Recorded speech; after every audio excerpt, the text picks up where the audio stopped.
Welcome back to the Latino Slant. Make sure you are subscribed and to our newsletter on thelatinoslant.com.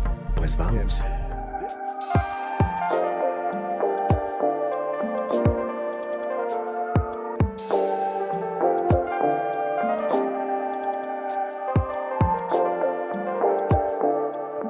Nice. Hello, everybody.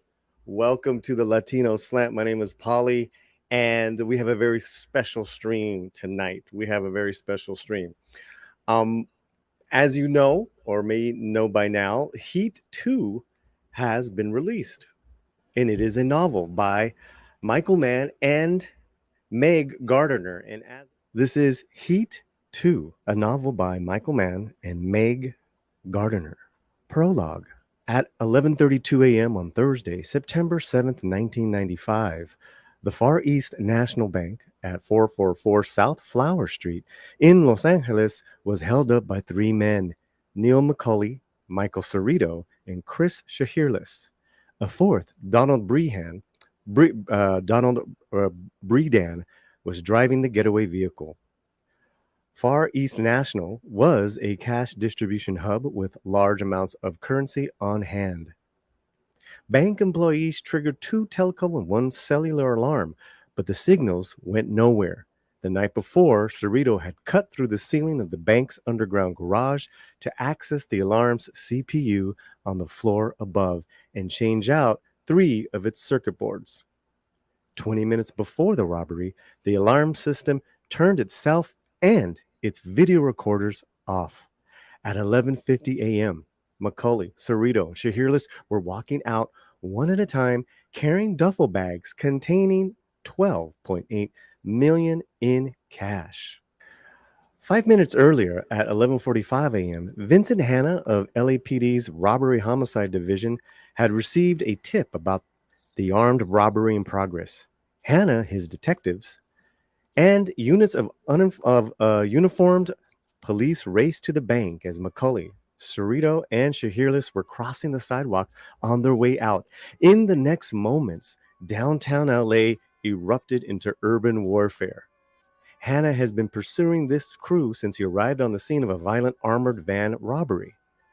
Pulling in, he found the typical crime scene paradigm. The ordered regularity of street furniture, curbs, lampposts, utility boxes, and then the anomalies appeared. Brains, bone shards, irregular pools of blood, the underside of an armored van on its side like a petrified mammoth.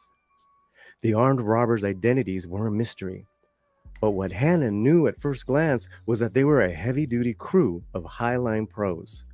There were signs like discarded shards, leavings that contained messages about what happened. Reversing how they got there told Hanna the sequence of events and about the crew's methods. The spot they had picked was good escape routes, on-ramps to 2 freeways. They ignored loose cash, and the 2-minute elapsed time of robbery meant they knew how long it took LAPD to respond to a 211. The skillful use of shaped charges to cut the precise rectangular opening in the armored plate told Hanna this crew could go in on the prowl. They could do sophisticated highline burglaries as well. That meant they were capable of taking down a variety of scores any way those scores needed to be taken down. And if they went in strong, they'd rock and roll at the drop of a hat. They killed 2 armored guards when one reached for an ankle holstered handgun.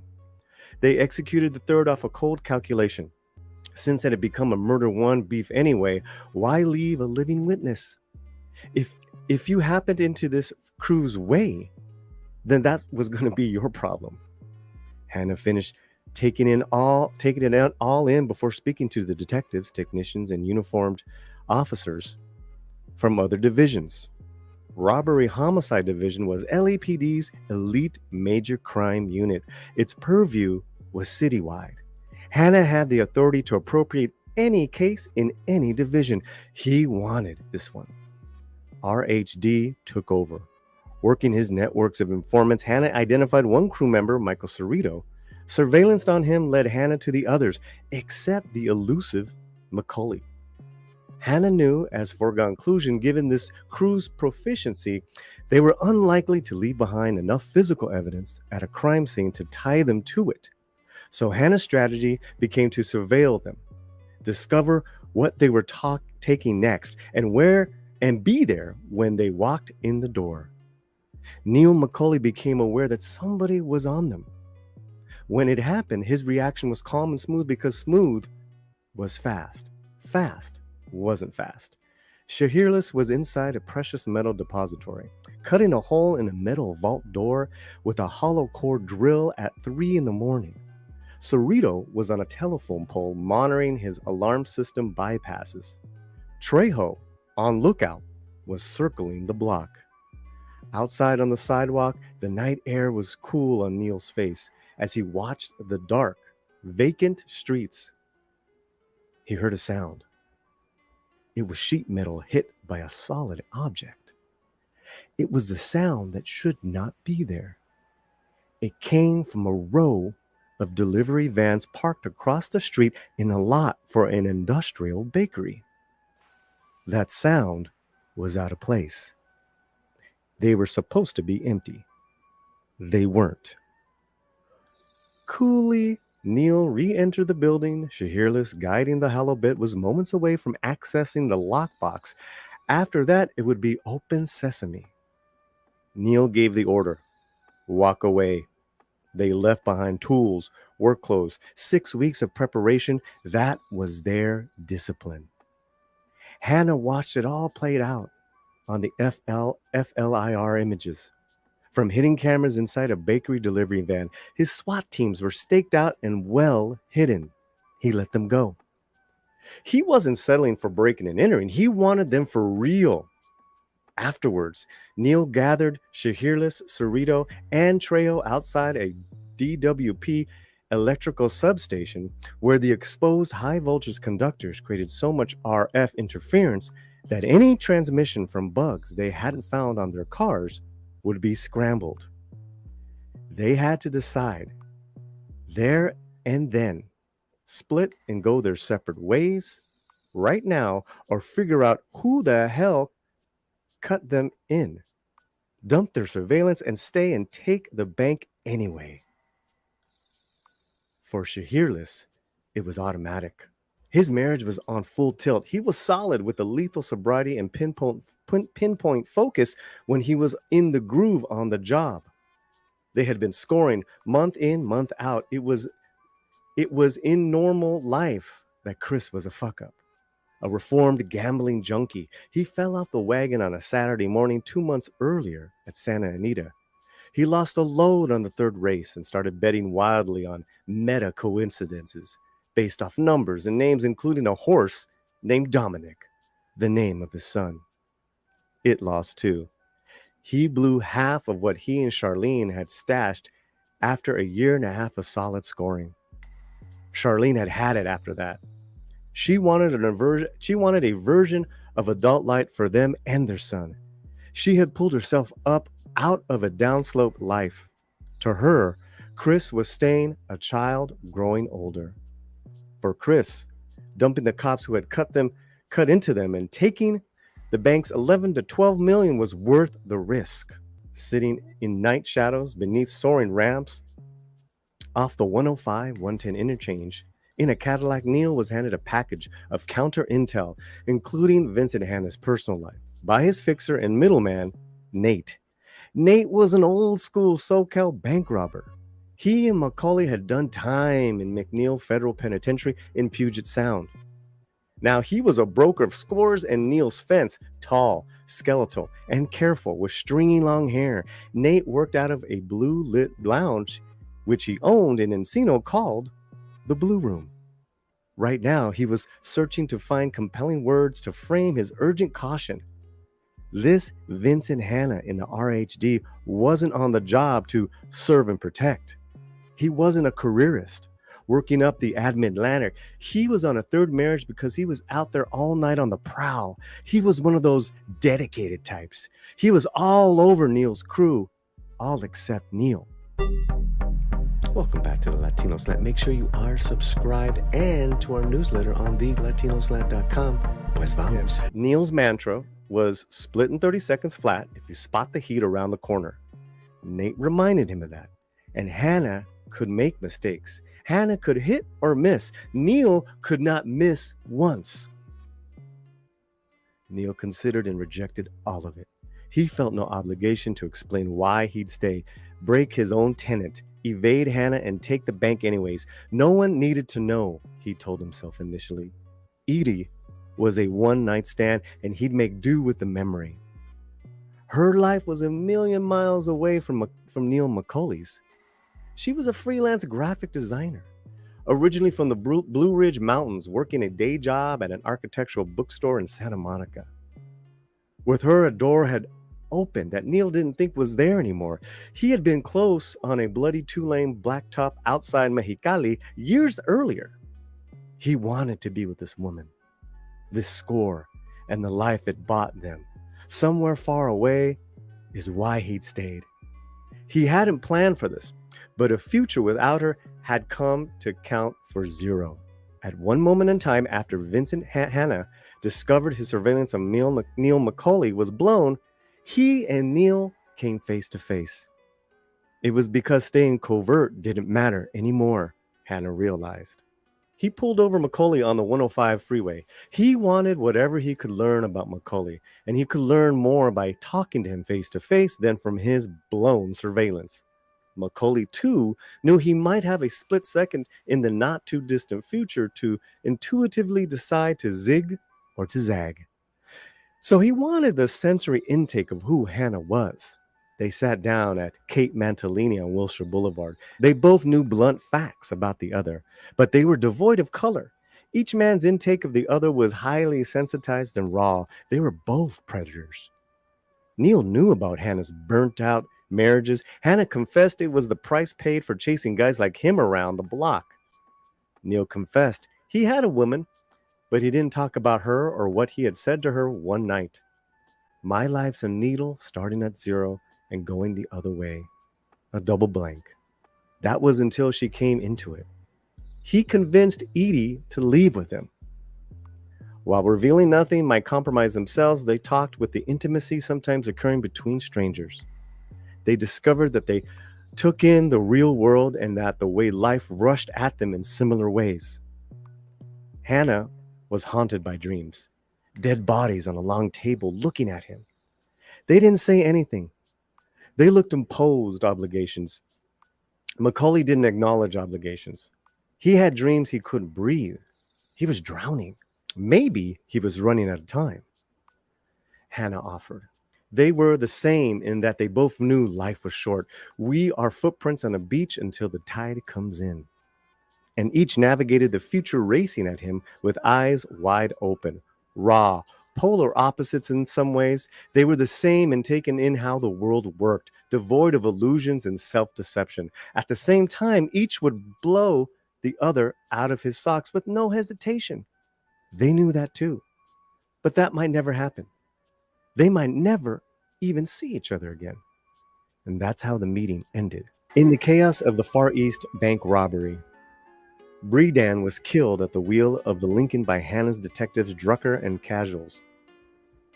Cerrito, shielding himself with a 5-year-old, was shot through the head by Hanna. Hanna's partner Bosco was gunned down by Shiherlis.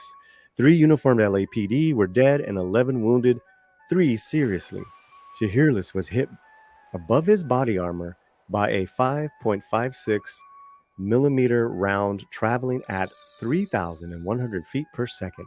It slammed him to the ground and shattered his clavicle, sending bone shrapnel throughout his upper thorax. Neil half carried him into a supermarket parking lot where he carjacked a station wagon. They had to get the hell out of LA. Neil never made it. Hanna killed him under the approaching lights at the foot of an LAX runway. Eady was waiting for him in a Camaro on the driveway next to the Airport Marquis Hotel on Century Boulevard. Only Chris Shiherlis survived. Again, we're here, guys. Late night Latino slant. We have the Book of Heat 2. Okay, here we go. Part 1, Los Angeles, 1995. And this is a quote Realness eats raw meat and does not waver. He has the staying power of the sun. He walks only in his own shoes. Spoon Jackson. Night strobes between slats of blinds, intermittent pink and blue neon from the Korean corner mall outside. Headlights from turning cars cast shadows on the ceiling. Music pounds up through the floor from a music store below. It drums like a pulse through Chris Shiherlis' shoulder and neck. Get up. And he can't get there. Get the fuck up. Now. Shiherlis opens his eyes. He isn't dead. The dead don't throb from K-pop coming up through the floor. The dead don't bleed. He isn't home. Home is a ranch house homogenized into the anonymity of the San Fernando Valley. This is a mattress on a frame in a corner. It isn't a jail cell. Upstairs apartment, Koreatown. His eyes sink shut, riding the oxycodone tide once more. Then he crests awake. How am I here?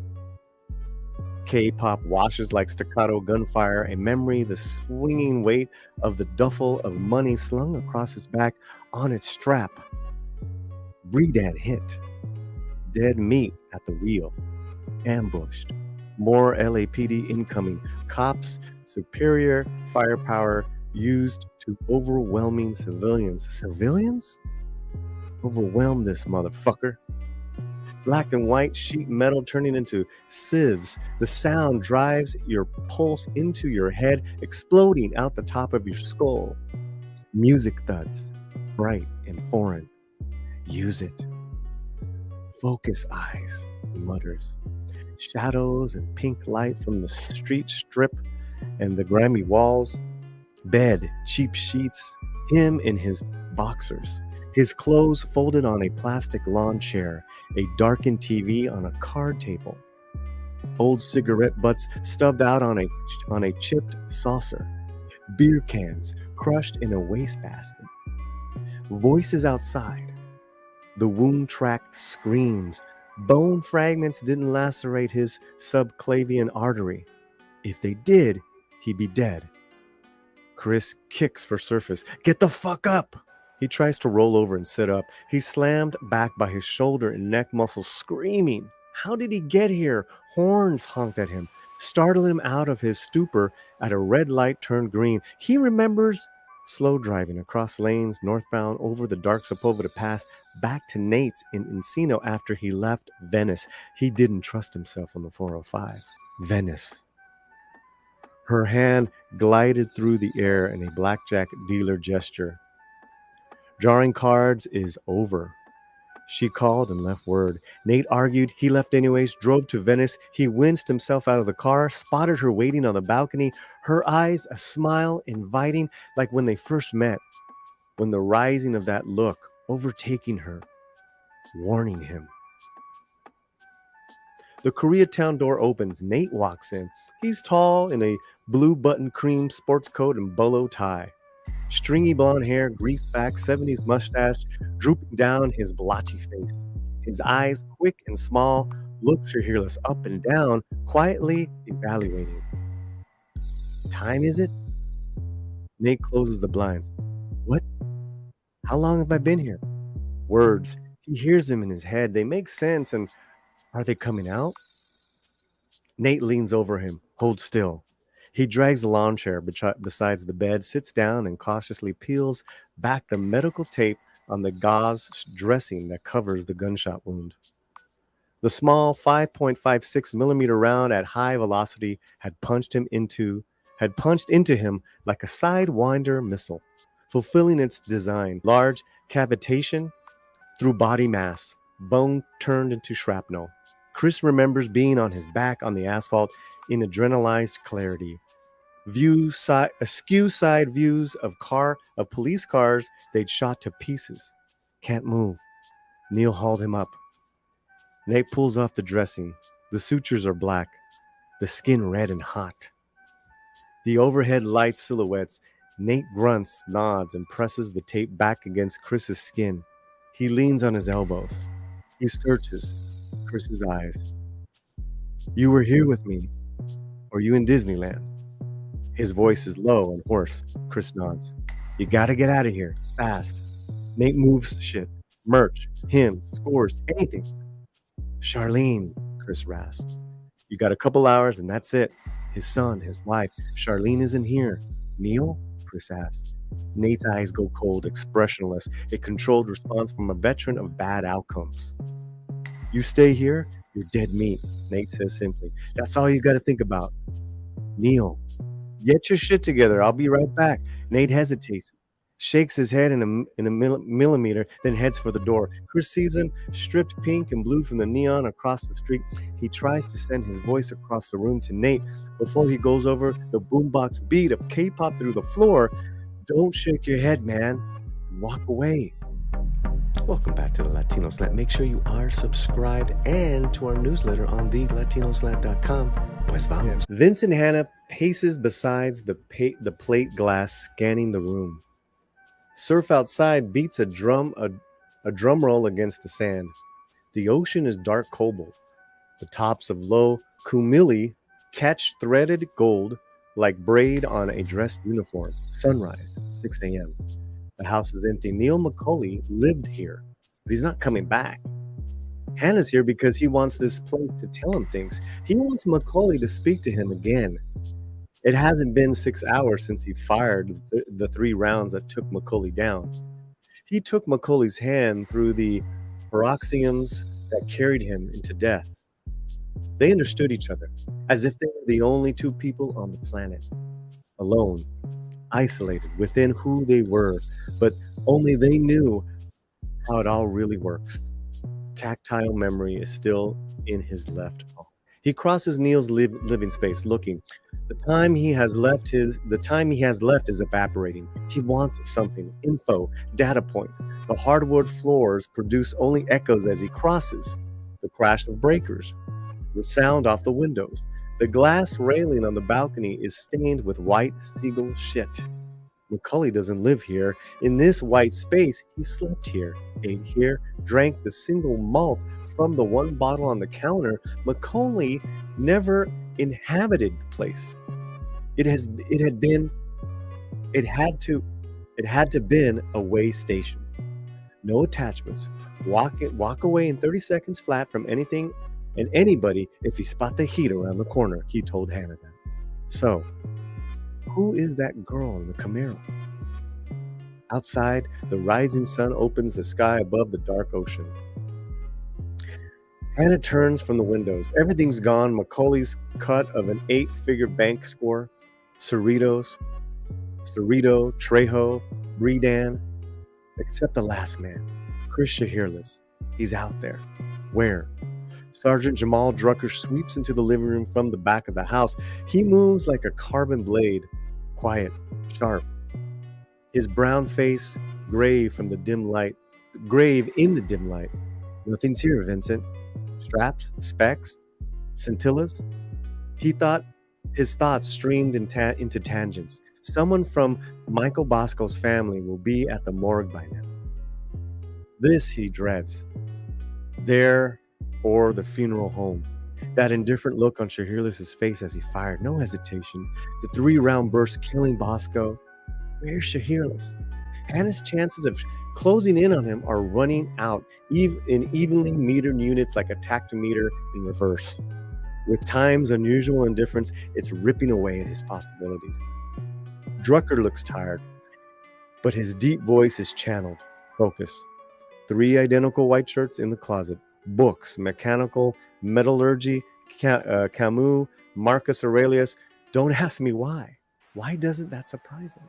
No women's things, lipstick, mascara, lingerie, Tampax, rubber gloves, and pink or turquoise on the drain pipe under the sink. What's in the fridge? Yogurt? Raspberries? Frozen Twinkies? Something besides TV dinners?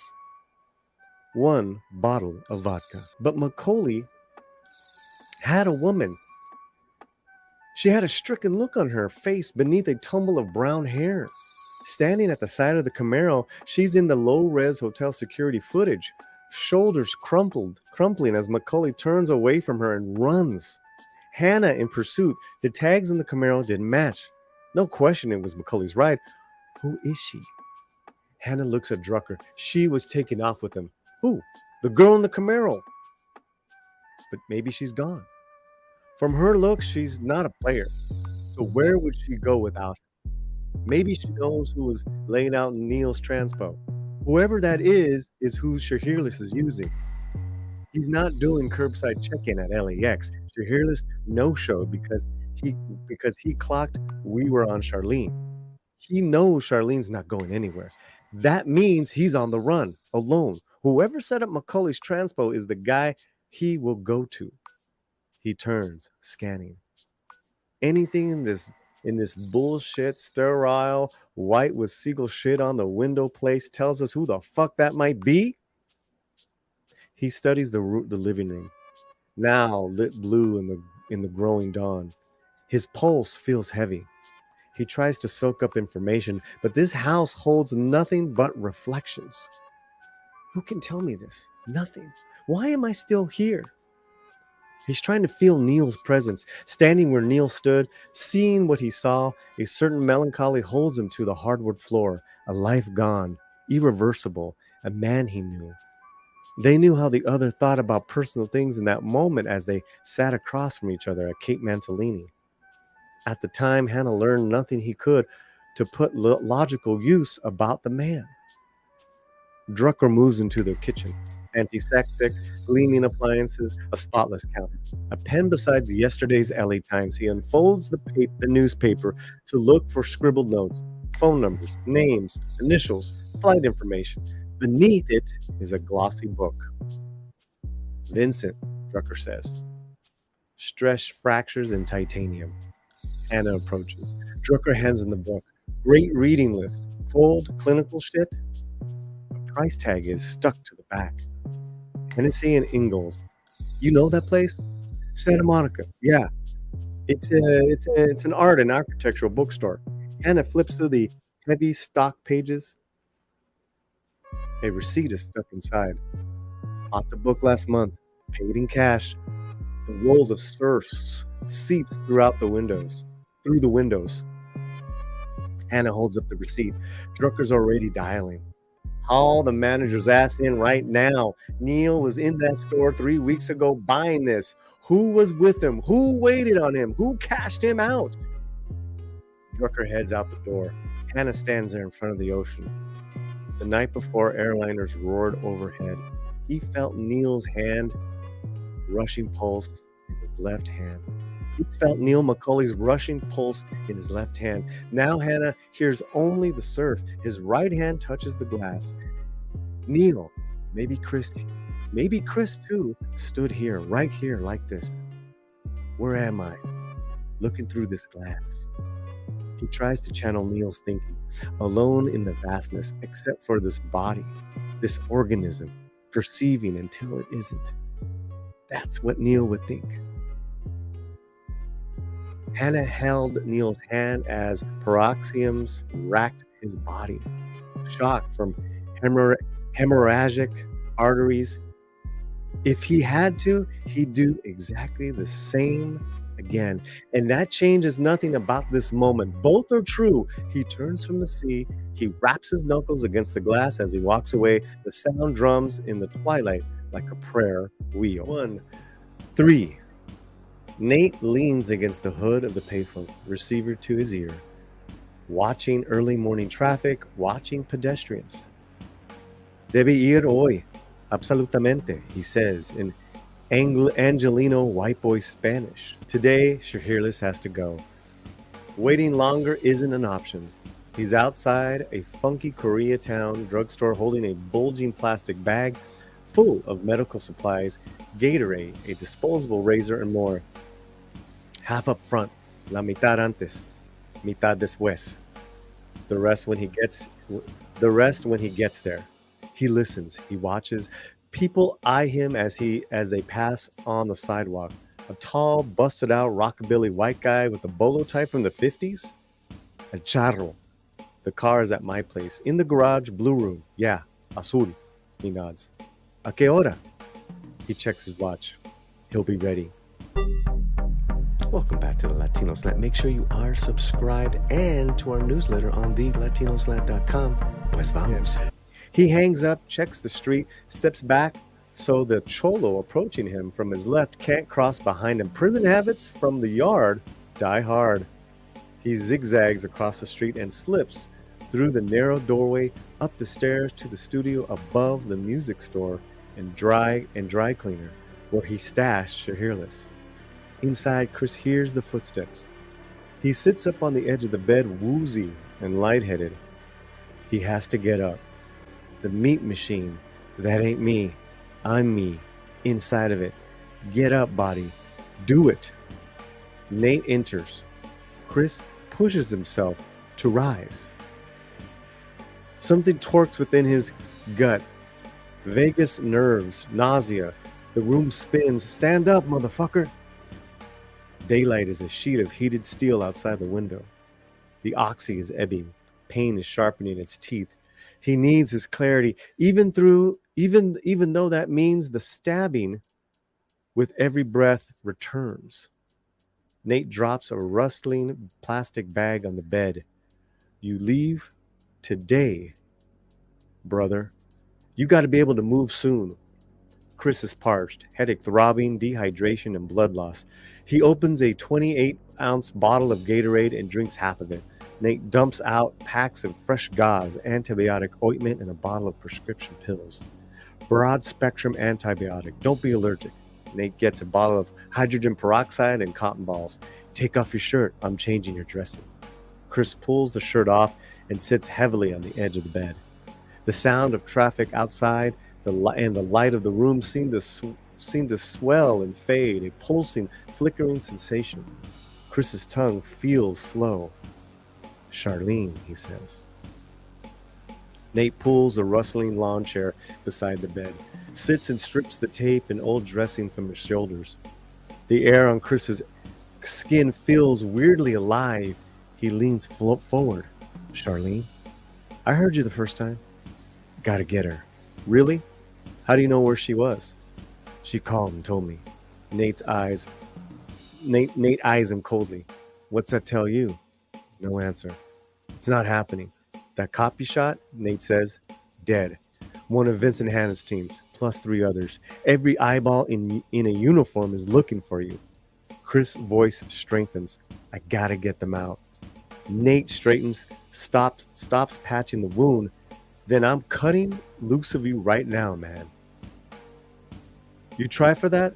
The only out you got is into a hole in the ground. Chris lurches up. Great pain. Great idea. Pain crashes through him like a gong.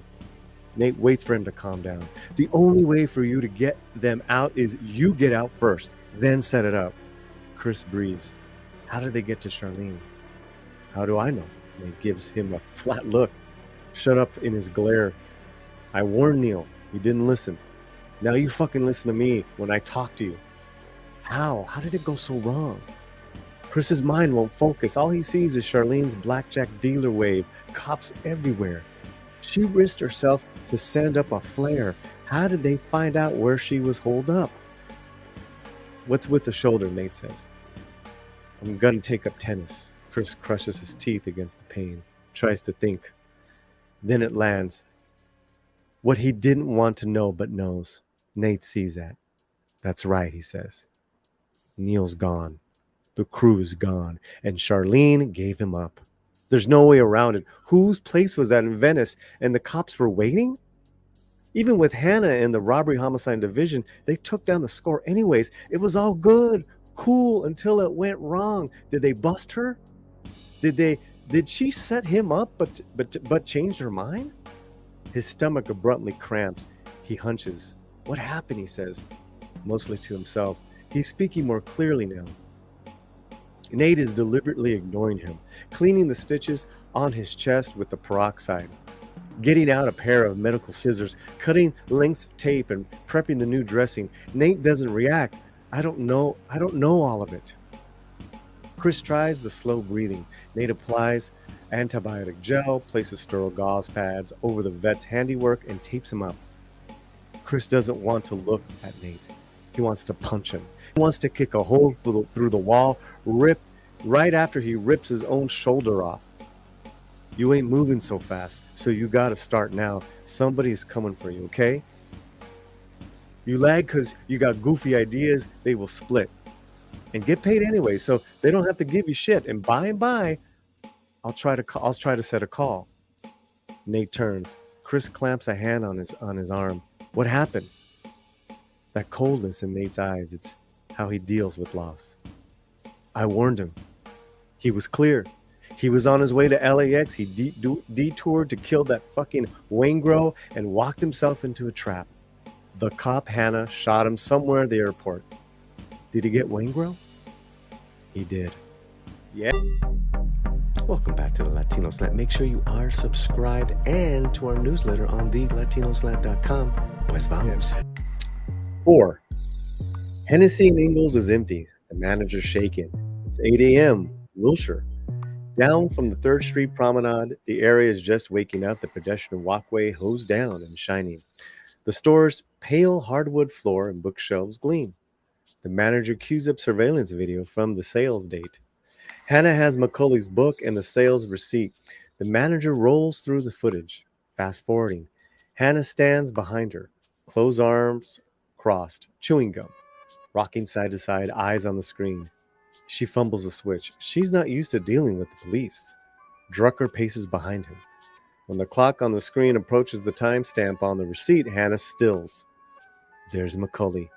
Gray suit, white shirt, Mr. Anonymous, moving with precision as he browses the engineering section and selects the book Hanna now holds in his hand. Self-contained, focus, alert, Neil flips pages back and forth. The camera angle shows electronic microphotography of various kinds of steel. A woman passes along the aisle behind McCauley. She casts a glance at him and the book, slowing as she walks by. Neil doesn't give any attention to her. Stop, Hanna says. Rewind. The manager backs the tape up and replays it. Hanna points at the screen. Who's that? She frowns up. That's Eady. She works here. Did. Where is she? She quit 2 days ago. Hanna feels electric. He says one word. Bingo.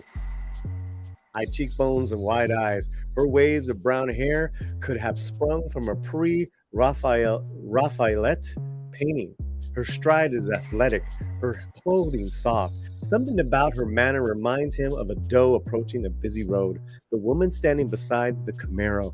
Drucker is getting Eady's full name, address, social security, and driver's license numbers, thanking the manager on the move as he speed dials RHD to pull her jacket while heading for the door. Hanna's already run outside. 5.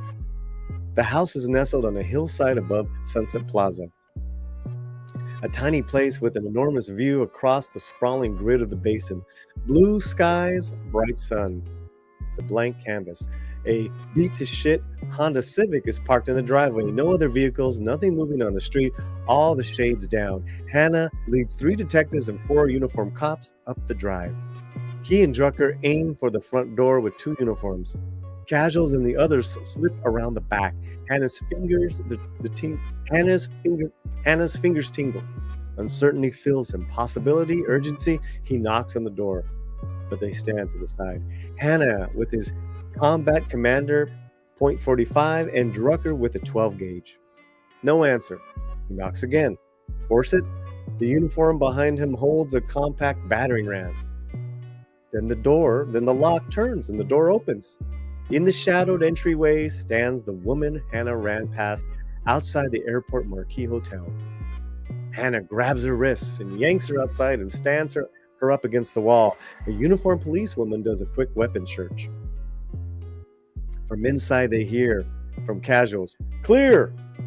Hanna displays a badge. "We have a warrant to search the premises." She stares at him, then Drucker, "Am I under arrest?" "Yes, but what happens next depends on what you do in the next 5 minutes, Hanna says. She blinks. Her face is chalky, her eyes red, her hair disheveled. She's wearing old track bottoms and an indie band t-shirt. Hanna takes her by the arm and leads her inside into the modern kitchen and the living room where a graphic design studio has been cobbled together. Outside plate glass windows, a balcony overlooks the city. Other uniforms stand there staring through the glasses like vultures in black. Drucker unlocks the balcony door and lets them in. Clear outside, one reports. Shiherlis isn't there. No surprise. Hanna hears the tick-tock of seconds running down. He points Eady at a stool by the television.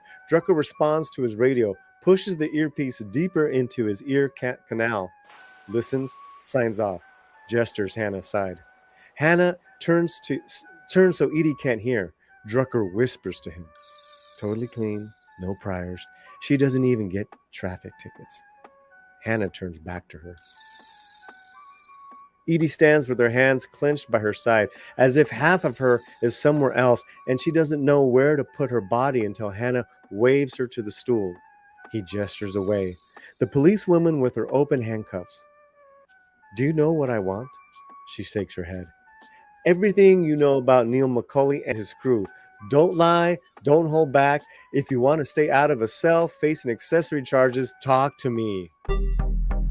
Welcome back to the Latino Slant. Make sure you are subscribed and to our newsletter on thelatinoslant.com. Pues vamos. She flinches. I don't know who he was. I don't know about a crew.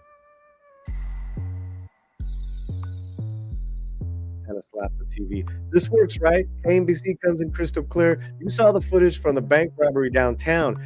He told me he was a salesman, and you believed him? What? He didn't tell you what he sold? He said he traveled a lot. He sold metal.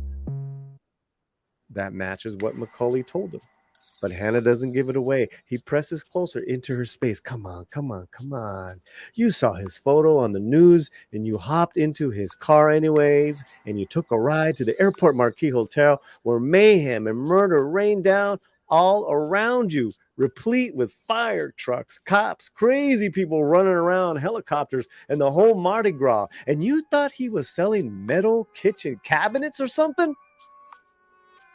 She seems for a moment like someone trapped in a burning building as the walls collapse around her. I didn't know it until last night. And I had to do what he said. She's trying to find the words to explain and she can't. Then near the end, he told me, and then yes, I went with him anyways. This is who McCauley wanted at his side as he made a run to freedom. She had upended her world to go with him. She'd been standing in the open door of the Camaro watching McCauley back away and take off. The way she kept staring after him, frozen, confused, Hanna now understands. Bereft. Hanna could read her mourning. Her brief glimpse of a different life, a wilder, more urgent passion with this intense man was over. He knows she was innocently involved. Technically, a DA might try to label her an accomplice. She is not. Look, Eady, I can protect you, he says, but you have to give me everything. Right now, who else did Neil have contact with? She gathers herself. Michael, he mentioned a friend named Michael. One of the men shot downtown. Cerrito, Drucker says. She nods. He said, her voice cracked. He said, when it rains, you get wet. Michael knew the riff. She swallowed.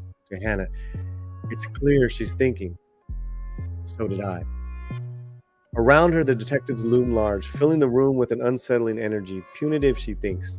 Nothing she's ever encountered. They search through things evasively, as if it's their unalienable right to induce disorder. It's like everything they touch becomes not hers anymore. She might return to them where they lay, but it won't be the same. Her personal possessions are no longer possessory. They're being stripped of meaning. No mementos anymore, inanimate objects. The careful array of pastels, rolled Japanese paper, precious in the excellence and care of its manufacturer, are now merely a thing as thick fingers of a detective search through the sheets. Hanna brings her back to her right now. Look at me, Eady. Hey, stay right here. Mildly dazed, she looks back to Hanna, really taking him in for the first time. He sees it.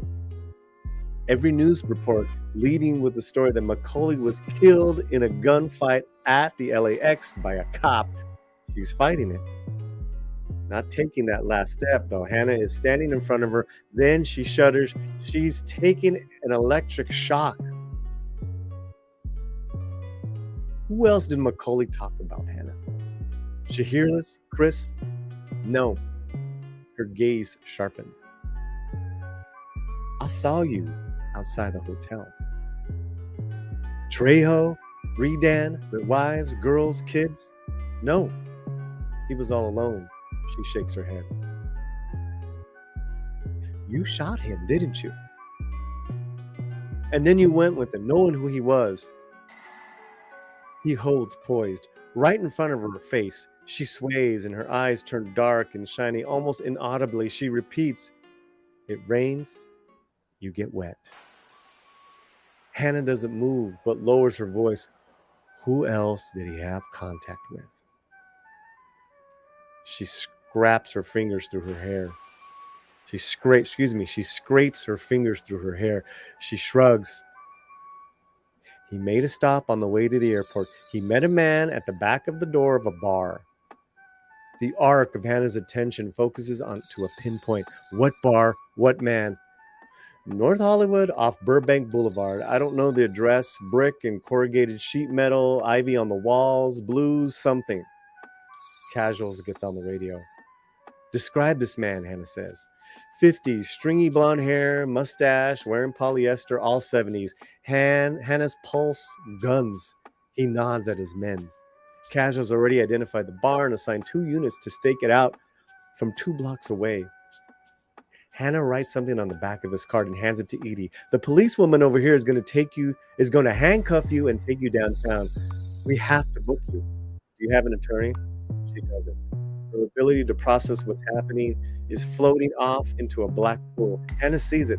Call this number. He's a lawyer. He'll get you a bail bondsman.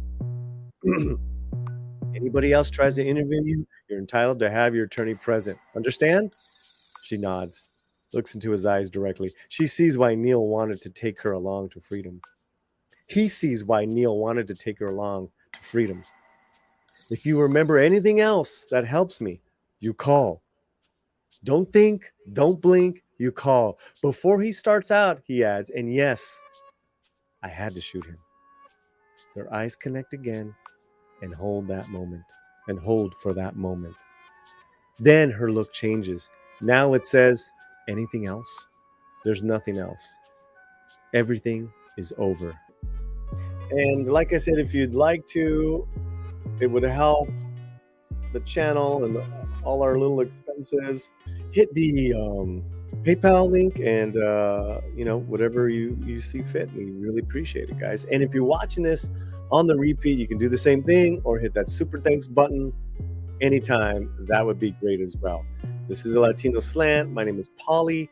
We are reading Heat 2, the novel, and we are now at part 6.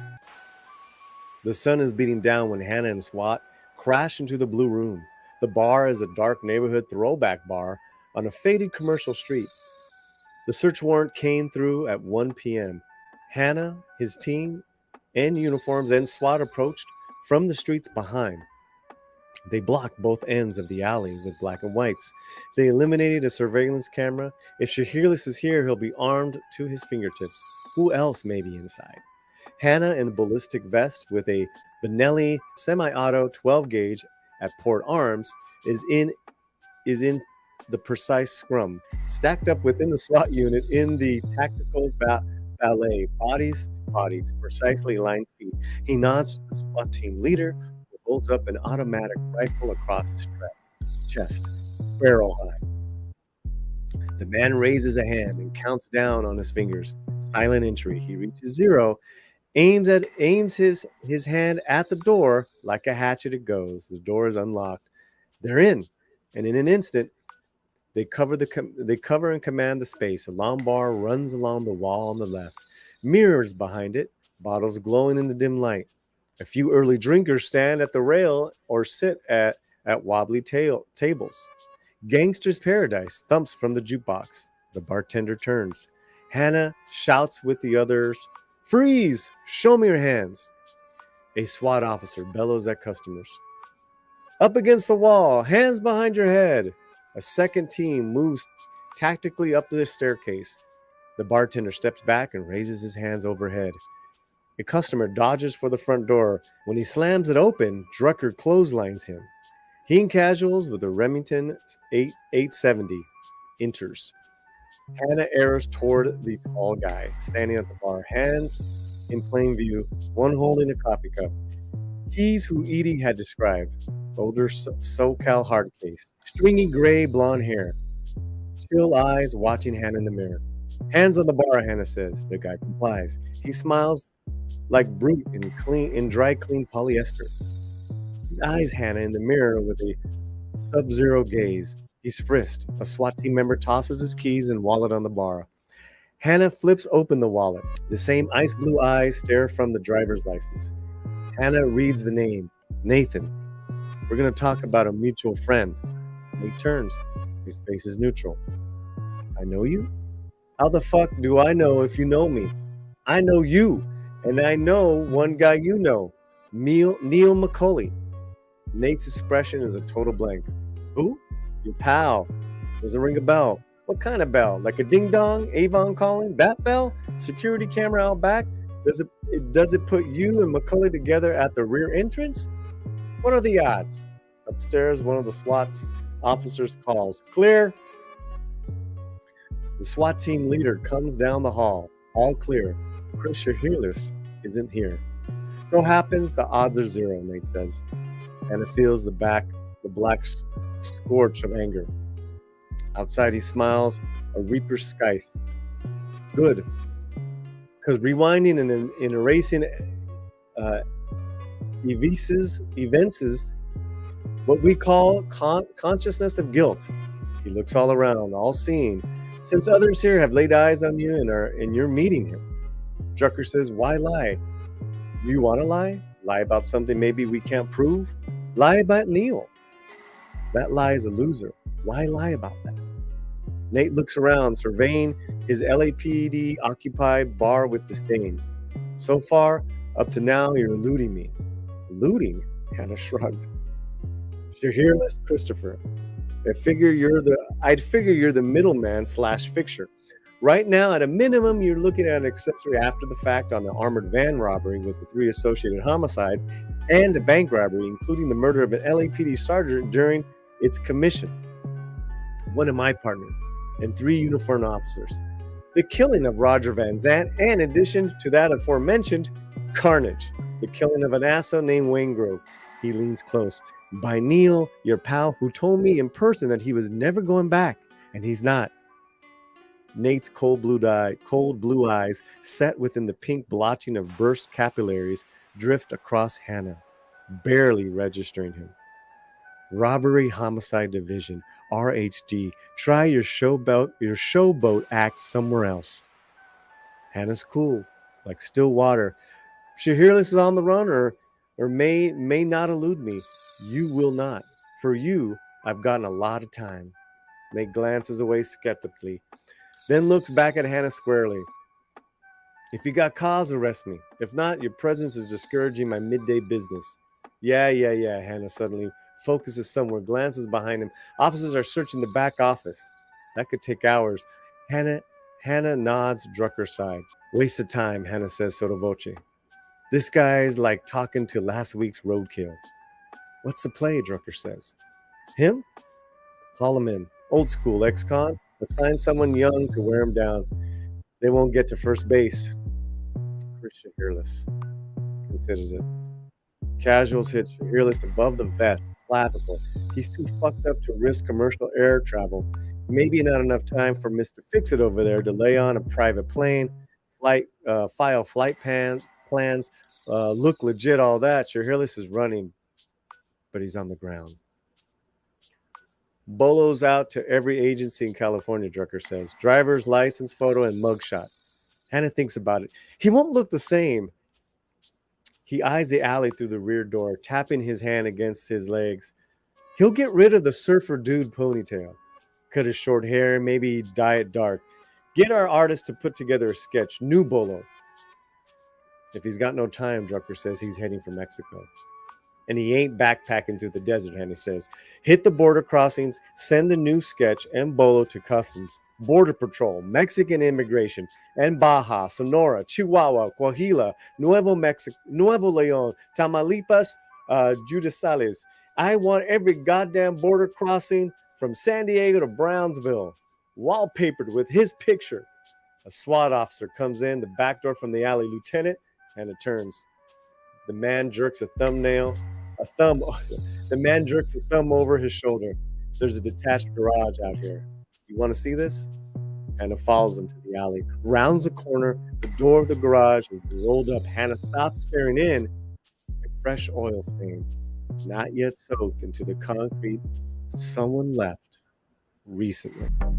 Welcome back to the Latino Slant. Make sure you are subscribed and to our newsletter on theLatinoSlant.com. Pues vamos. Latino Slant, hope you're enjoying this. We are on part 7, chapter 7, I guess, for our reading purposes of Heat 2, 1989 to 2002. We're still, the timeline is still 1995, the day after the death of Neil McCauley by the hands of Vincent Hanna. And Chris Shiherlis is trying to get out of town. 7. The road bleeds by the freeway as the car rolls east across the desert. The radio blares. Tall jocks and mariachis at a Tecate slowly fade to static. This afternoon is a blur of white sun and pain. Interstate 8. Chris knows the road. He doesn't know the woman who's driving. Los Angeles is behind him. All that remains is an oil stain from the car on the floor of Nate's empty garage. The pain is here. The pain is back. Here, on the road, he's exposed. He can't deaden himself with Percocet. He opens his eyes and bears another second of agony as his neck and back muscles, anchored to the clavicle, pull on the broken but reset bones. His stitches are large and crude. World-class job, Dr. Bob. A friend drags you to a vet, you get vet-quality trauma work. Vacancy washes up through him, a cold, bitter splash. His unthinking take of the world has Neil still in it until he reminds himself. In Koreatown, when Nate turned that flat gaze in his direction and told him, a hiss had risen in his mind like a road flare. Nate had sat down and leaned close. Somebody will come get you. Next person who comes here will be your out. They'll have your paper, don't worry. It'll stand up. Where? Chris said numbly. Where I'm going? South. Nate laid out a route. Chris's head swam. My cut from the bank score. We'll be safe. I'll set up account through a Delaware trust. You can access it by phone, fax, computer. But where you're going, don't draw on that money unless it's an emergency. No flash. You can't stick out. I need to get some of it off to Charlene and Dominic. Charlene, luring him into a trap. Why? A black heat ran through him. Did they threaten to take Dominic from her, these fucking people? Nate looked thoughtful. I'll handle that. But I can't get her anything except cash. Nothing that creates a trail, and not for a while, he stood. I'm going. Chris struggled to his feet, shook Nate's hand. Thanks. You got it. Nate lifted his chin. Farewell. Jumping jack flash. Keep your head up. That someone who had come for him is behind the wheel. She wears jeans, Reeboks, and 4-inch gold hoop earrings and has a tattoo on her forearm of her grandbaby. She can't be 40. She looks like she could bench press a Chrysler. He watches her drive. She's been driving for hours. What's your name? She cuts a glance at him, may be surprised he's half coherent. Don't matter. You know mine, he says.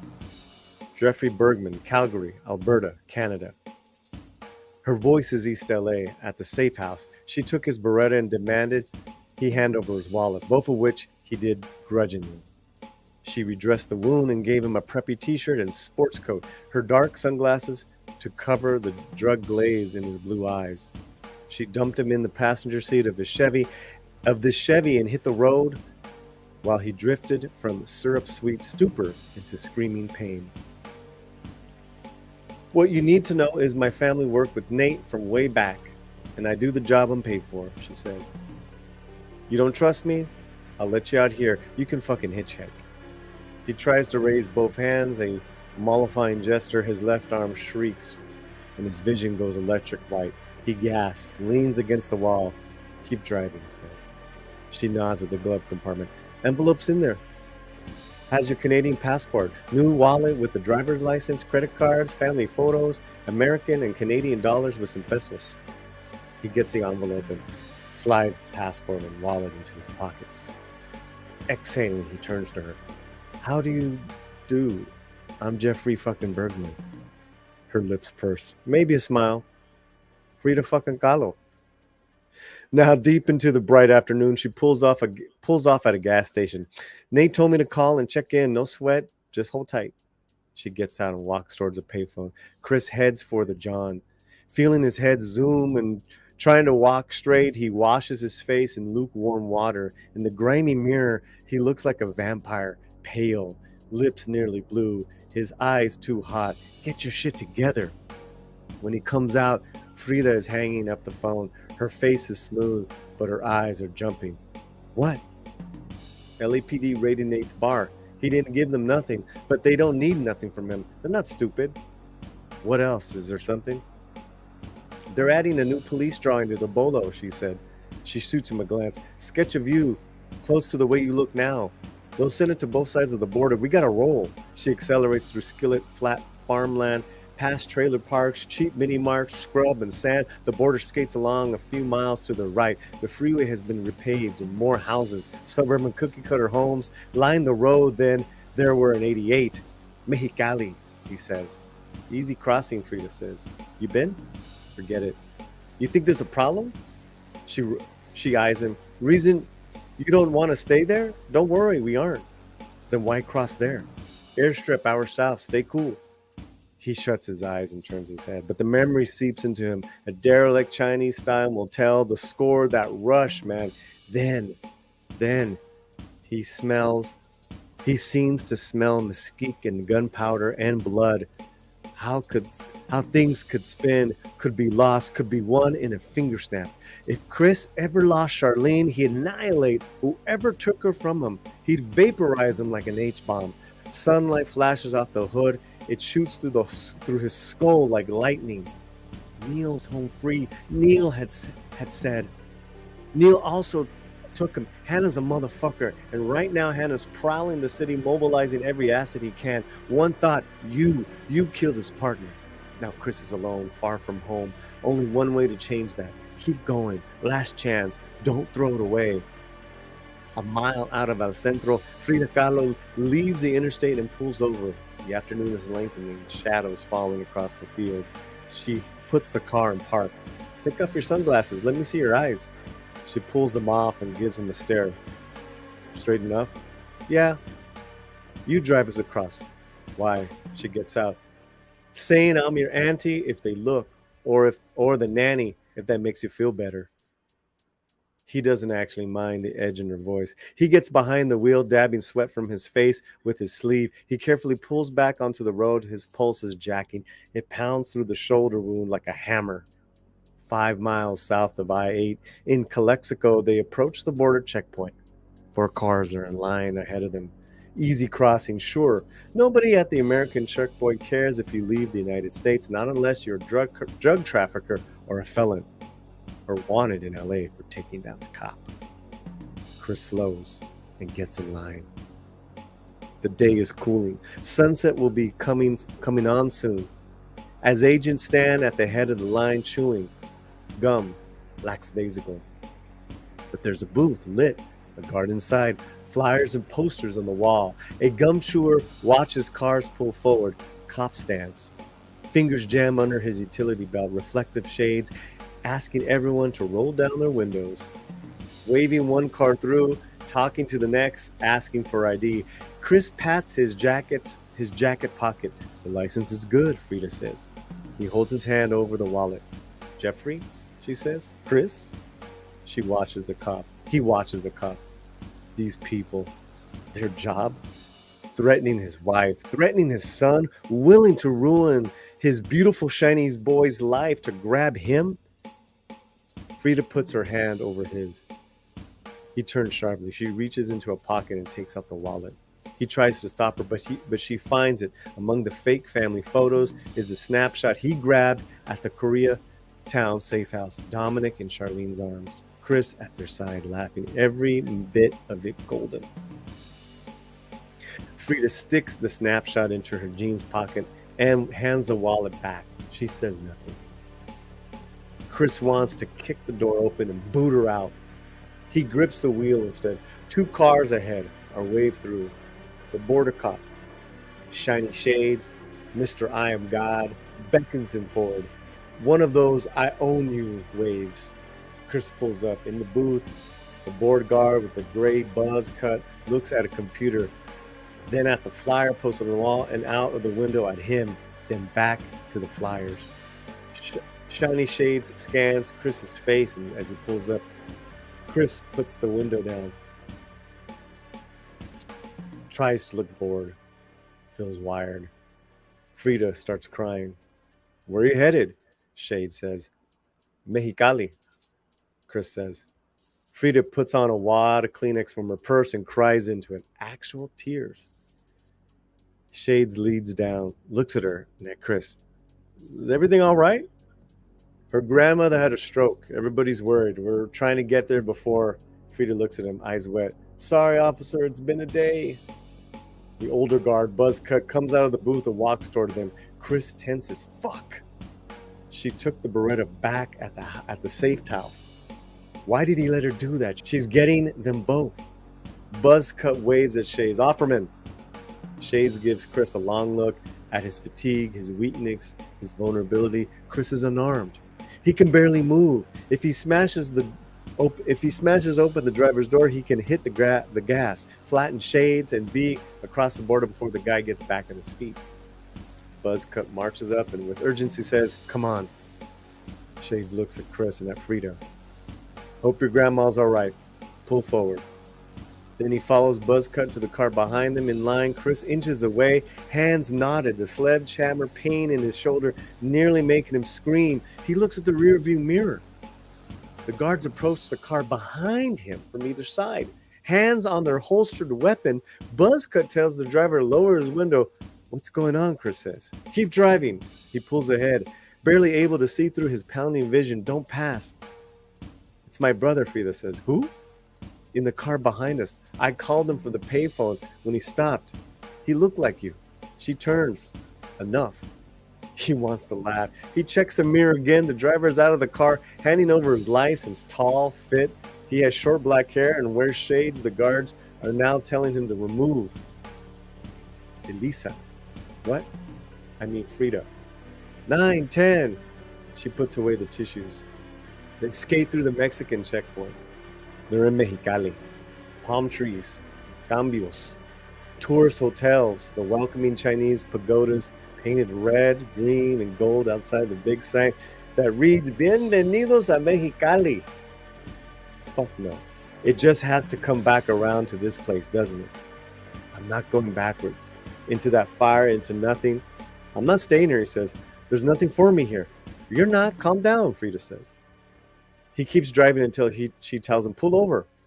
Dusty farmland slides toward the horizon. He stops on the dirt shoulder. She gets out and pops the trunk. He returns and hands him a black brick of a satellite phone. 1 minute, she says. Not a second more. She ambles forwards towards the field, hands in her pockets, giving him privacy. He eases himself from the car and leans against the hood. Gripping the phone, he inhales and punches in the number. He hears static and an electric ping, and then finally, her voice.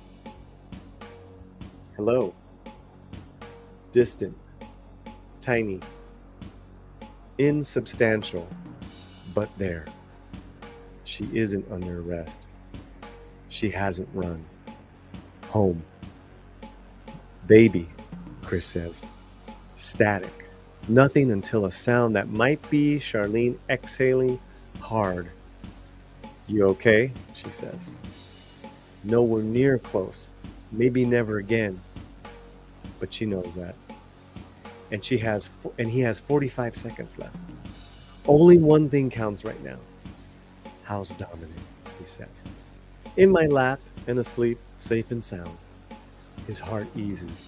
Listen and believe what I'm saying. Someday, somehow, when I'm set and secure, we'll be together. The static flares. For endless seconds, there's no reply. At the edge of the field, Frida looks at her watch and walks toward him. Charlene, Chris says. I hear you, she says. Traffic rolls past, a farm truck, a gasoline tanker. Chris nods and shuts his eyes. He hears Frida approach. I don't know what happened, he says. Don't explain. I don't want to know. What I'll take with me is that you'll put it all on the line to warn me off. Frida gestures for the phone. Stay strong, he says to Charlene. I love you. Charlene's voice is ghostly. You too. A sound, maybe a laugh or a sob, always. Frida takes the phone from him almost gently and presses end. Chris sinks back into the driver's seat. The sky seems to shimmer. Frida returns the phone to the trunk, and then she gets a lighter from the purse. She takes the snapshot of him with Dominic and Charlene, lights it on fire. She holds the photo for a second, the flaming, flaring red, eating it. She drops it and grinds it into the dust and gets back in the car. She slams the door. Drive. Where? His voice is hollow. Past the mountains, it'll be dark. A plane's coming. Where am I going? I don't know. All I know is to get you to the plane. They said it's a very long flight. As he pulls into the highway, he looks back. Sunset rakes the sky violet and orange. He puts down the window, and an evening chill is sinking into the air. In the side of the mirror, he sees the other side of the border, the lights of California, shimmering like a mirage. Nothing is different 5 feet on this side of the line except everything, driving into the land of death. Neil, brother, Charlene, Dominic. Somehow, someday I'll be back. He stares ahead at the desert plains, at the blue-brown mountains rising, hazy, the horizon. This is the land of blood and ghosts, of unfinished business. Breathe, he tells himself. Just fucking breathe. That is part 1 of the novel Heat 2. Welcome back to the Latino Slant. Make sure you are subscribed and to our newsletter on thelatinoslant.com. Pues vamos. Hey, my name is Paulie, and this is the Latino Slant. We are on part 2, which jumps back to the year, I believe, to 1988, part 2, chapter 8. Chris Shiherlis is in town for only 18 hours, but hours in Vegas are like dog years. He powers up to the entrance at Caesar's Palace in a dirty black convertible Corvette. The day is sun-fried. The heat feels eager. Bennies overlay the weed, giving a smooth zoom to the light in the sky and the blood in his veins. He tosses the keys to the parking valet. He has a flight to Chicago in the morning, but today he has a roll of cash ready to lay down. New clothes, a blue silk shirt, fresh haircut, Wayfarers. He snaps them off and rolls through the doors, bulletproof. Craps, blackjack, and the sports book. It's a feast. He moves through the shouts, the music, the mechanical chug of the slot machines, the ringing of jackpots, quarters sliding into buckets held by dedicated grandmas with cigarettes jammed in their corners of the mouths. Hot women at the roulette wheel, dark and light and magic. He is here, ready to cast a spell and reap the payoff. Presto! When he walks into the casino floor, he sees her. She's standing beside an older guy at the craps table, amber light overhead, neon and glitter behind her, bright and shadowed. Everything momentarily fades. The incredible buzz, excitement, and possibility. Everything goes soft focus, except for her. Velvet and sunshine, storm and sleekness, she looks up across the table, through the crowd, and her gaze flicks him. Lightning. Black hair glossy like Cleopatra, a sleeveless black spandex dress that shows off every slow move and every muscle in her powerful body. Smooth bronze skin, a choker with with a massive turquoise and garnet crucifix lying against her chest. All American youth and dark, knowing eyes. The crowd around the table is riled. The older guy, black suit, silver hair, cutthroat eyes like a New York banker's, lifts the dice and shoots a woman a glance. She runs her hand down his arms and leans in and blows on the dice. He hooks his gaze on her for a moment too long, possessively, uncertainly, without confidence. Guy's looking to lose, Chris thinks. The divine light in the room has blessed the dice, but the man lacks conviction. Chris stays back. The banker throws the dice. People around the table moan. Knew it. Chris angles around the table. Taking his time, aiming in the general direction of the sports book, the roll of cash feels eager to his pocket. The banker downs the last of his whiskey, a sour scowl on his face. The woman rubs his back, accommodating, commiserating, working, Chris thinks, 23, maybe 24, firm on her feet, doing her appointed task, feeding his ego and looking magnificent, looking ungodly on his arm and convincing him he's a winner. Even if he's paying her for her time, the banker should know how lucky he is. Chris veers around the table. The noise is wild, the dealer clamoring to be heard. Chris leans close to the woman. You busy? He says. She doesn't look at him. She licks her lips. The banker slams down his empty tumbler, looks at Chris. Clearly, she says. For how long? She looks up from under her lashes. For a moment, her gaze seems clinical, assessing him. A good prospect? A loser? Then the banker spins on his stool. Excuse me? A beat. Piss off! His shoulders are hunched, like he's ready to butt heads. Chris's eyes go blank. He stares at him. It's a look from a different world. The banker feels ice between his shoulder blades and it rises up his spine. He actually blinks.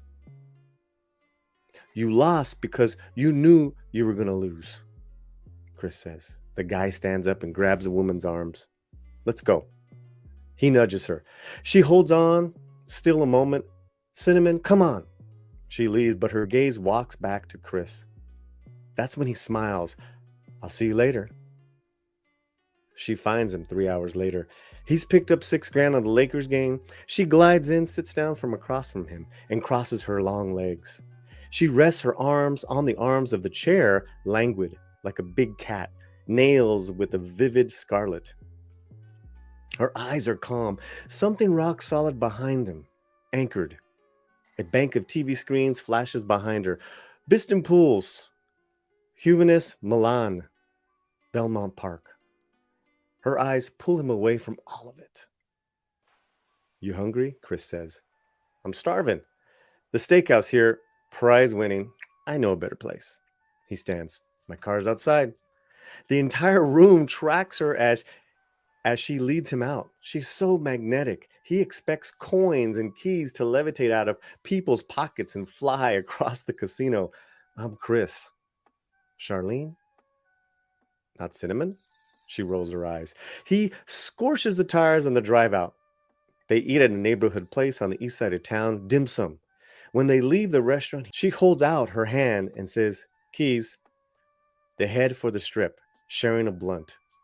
Charlene drives like she's been trained at Top Gun, a screaming eagle, confident and smooth and quick-witted, in control, never out beyond the edge. The engine hums under her. She'd be a solid wheelman, Chris thinks, someone you could count on, who's figured out all the ifs and buts and alternate routes and never freaks out. Who gets you home every time? What are you smiling at? She shouts over the wind and the engine. Magic, he says. They come in through the casino floor at the Mirage. The night is lifting, pulsing, energy rolling straight into him. He turns to her. I have a room. You want to skip this? Please. Yes, she says. He leads her into the elevator. You're not a gambler. I gamble every day, she says. She She says it lightly, but her voice has an undertow. Then she looks him up and down. Some days, I bet big. It's 3 a.m. when she finally pulls off the black wig, that sleek disguise, and shakes her hair, sandy curls loose. She's on top of him, riding him, engulfing him, electrifying him. The empty bottle Veuve is tipped upside down in the ice bucket. The smack is carrying him along a warm, sweet river of euphoria, calm and centered, bright with beauty. The view out of the plate glass windows reflect the throbbing grid of light outside. Chris slides his hand along her thighs. She takes his wrists and stretches them over his head. Baby, he says. She drives down on him. He inhales and closes his eyes. He feels a wave sweep over him. He clutches her, moaning, and holds on. Her nails dig into his forearms. She throws her head back and shouts. Then he lies flat on top of him, breathing hard. Where did you come from? He says at last. That's not a question for tonight. She softens and rolls off. It's not romantic, and it's no place you want to hear about. Everything about you is romantic. Shh, then don't break the spell. He props himself up on an elbow, runs the back of his fingers down her belly, then leans over and kisses her bare skin. She sighs and smiles, with the relaxed assurance of a lioness who just fed. He pulls her close, already feeling the sweet lure of sleep. But she inhales, gets up, begins dressing. You don't have to go, Chris says. It's work. This isn't. You still don't have to go. He tries to figure out how to say it. I'll cover for you. For the night. She stops. No. He sits up and presses the heels of his hands to his eyes. I mean, I don't want anybody giving you grief. This is... He gestures between them. This is us. He does not want her to think this is commercial. You took time for me. Let me make it right for you. You mean with... Then she laughs. My escort service manager / pimp, Charlene. She steps into the dress and wrestles it on. It's just work, baby. But it is work. He feels a heated coal on his chest. Yeah? Who is he? Let me make it square. She picks up the wig. Dude, don't. I want to. She kneels on the bed and presses her fingertips to his lips. You're perfect. This is perfect. I have to go. How do I find you again? What's your number? Oh, a romantic and an optimist. Wow. She slides her shoes on and grabs her purse. Will you still be here tomorrow? No, I'm leaving. Work. She smiles.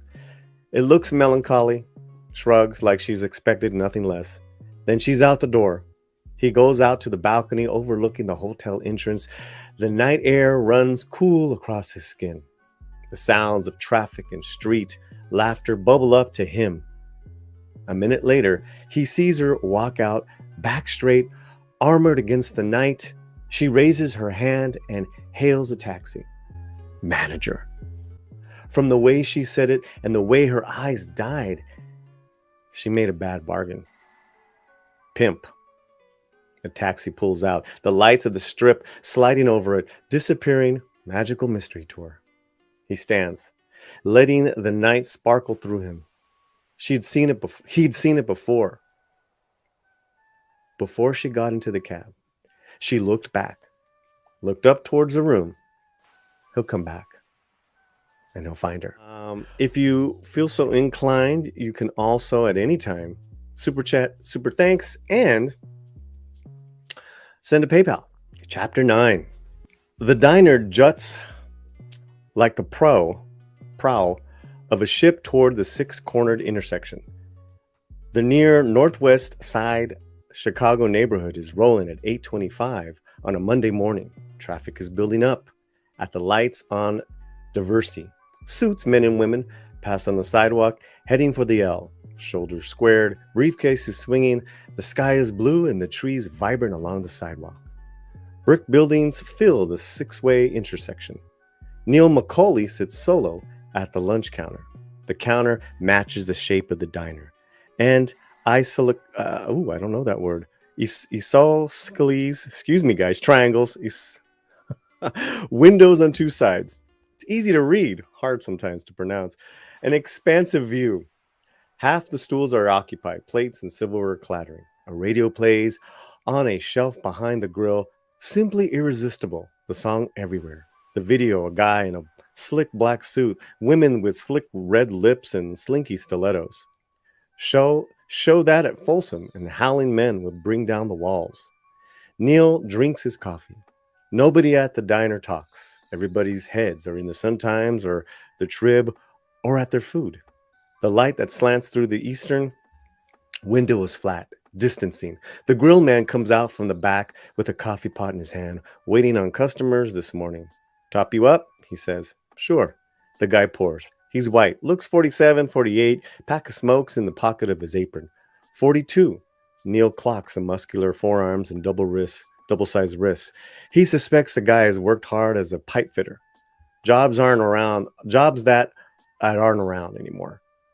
The starched cuffs on his pristinely ironed shirt, that Bonnaroo perfection, says he did time.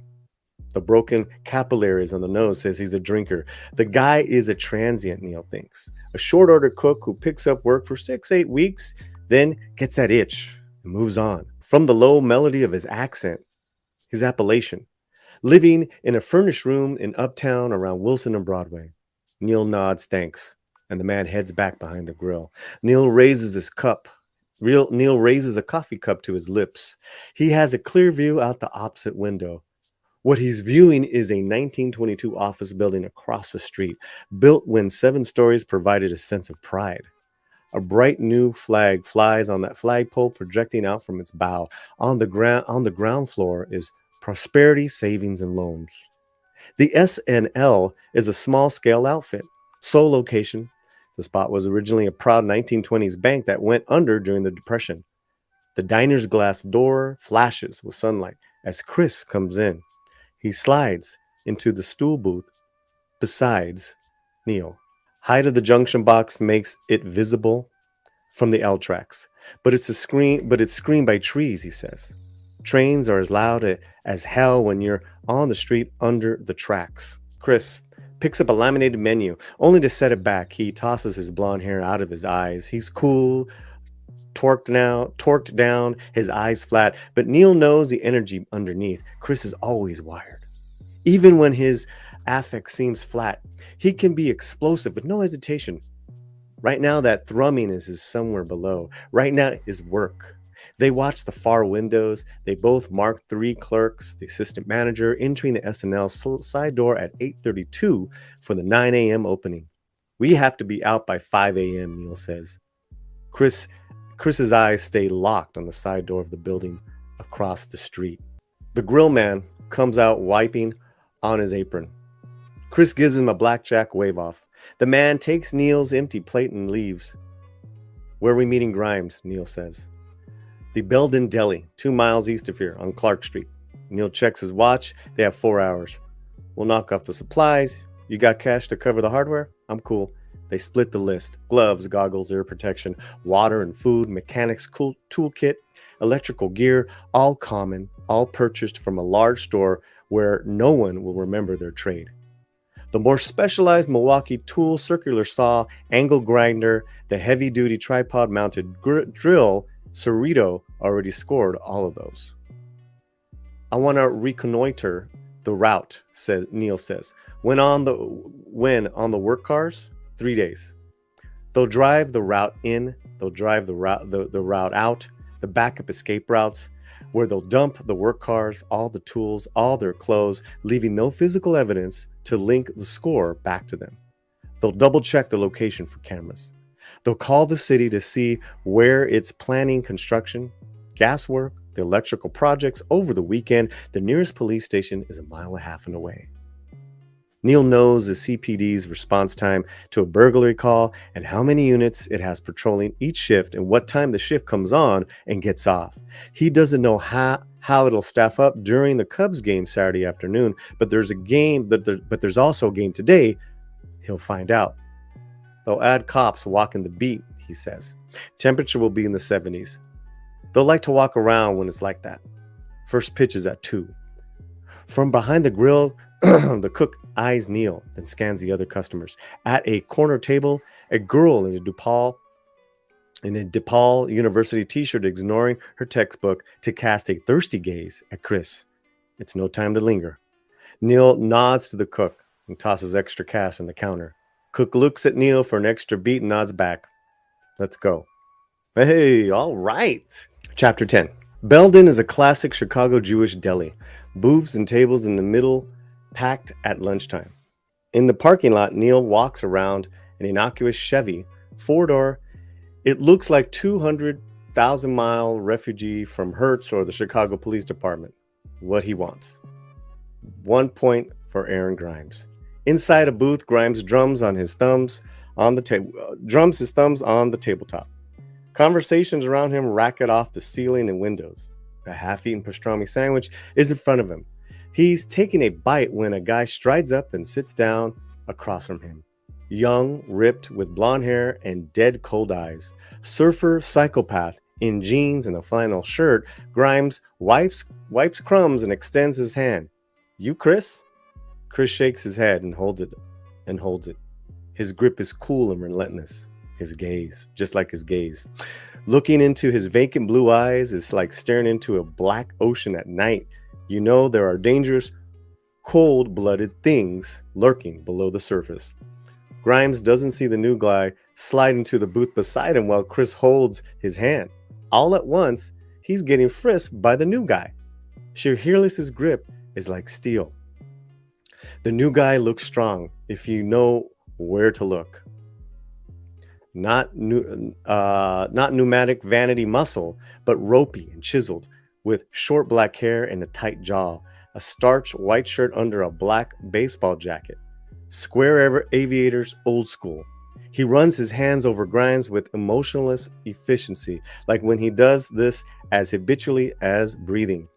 Grimes looks around. Now he sees the third man, a fireplug with hard eyes that says he'd cut you open and not even think twice about it.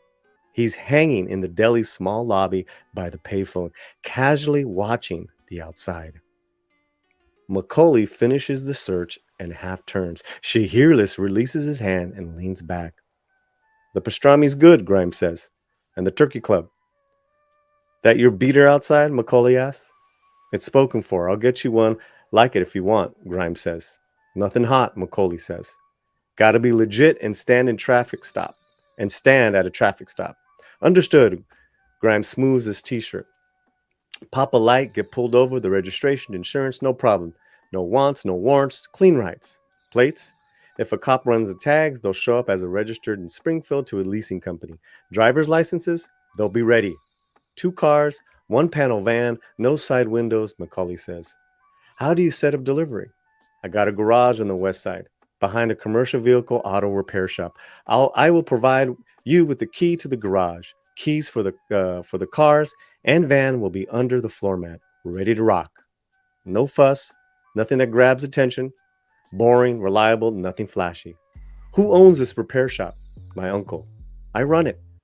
He don't ask questions? He's never there. Grimes shakes his head. You sure you just want the 2 beaters in the van? Did I say I wanted something else? Asking, that's all. I wondered why you didn't want something faster. Why? I was wondering. Don't wonder. McCauley takes off his sunglasses. I hire you to do a thing. You do that thing. He's x-raying Grimes. Do not fucking ask me what you do. Do not fucking ask me what you do.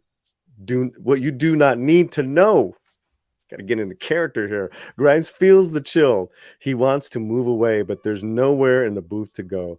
This guy is imposing. He's from the coast, set up by a guy with connections that are way deep. They're here for something large. Grimes doesn't want to blow it with attitude or overreacting. 3 rides, ready to go, $6,000 each, half up front, he says. They'll have maps in the glove box. They will have McDonald's wrappers on the floor, gum wrappers on the ashtray, and a rosary on the rear view in the van. Scrubbed but lived in. Got it. McCauley reaches into his jacket, pulls out an envelope.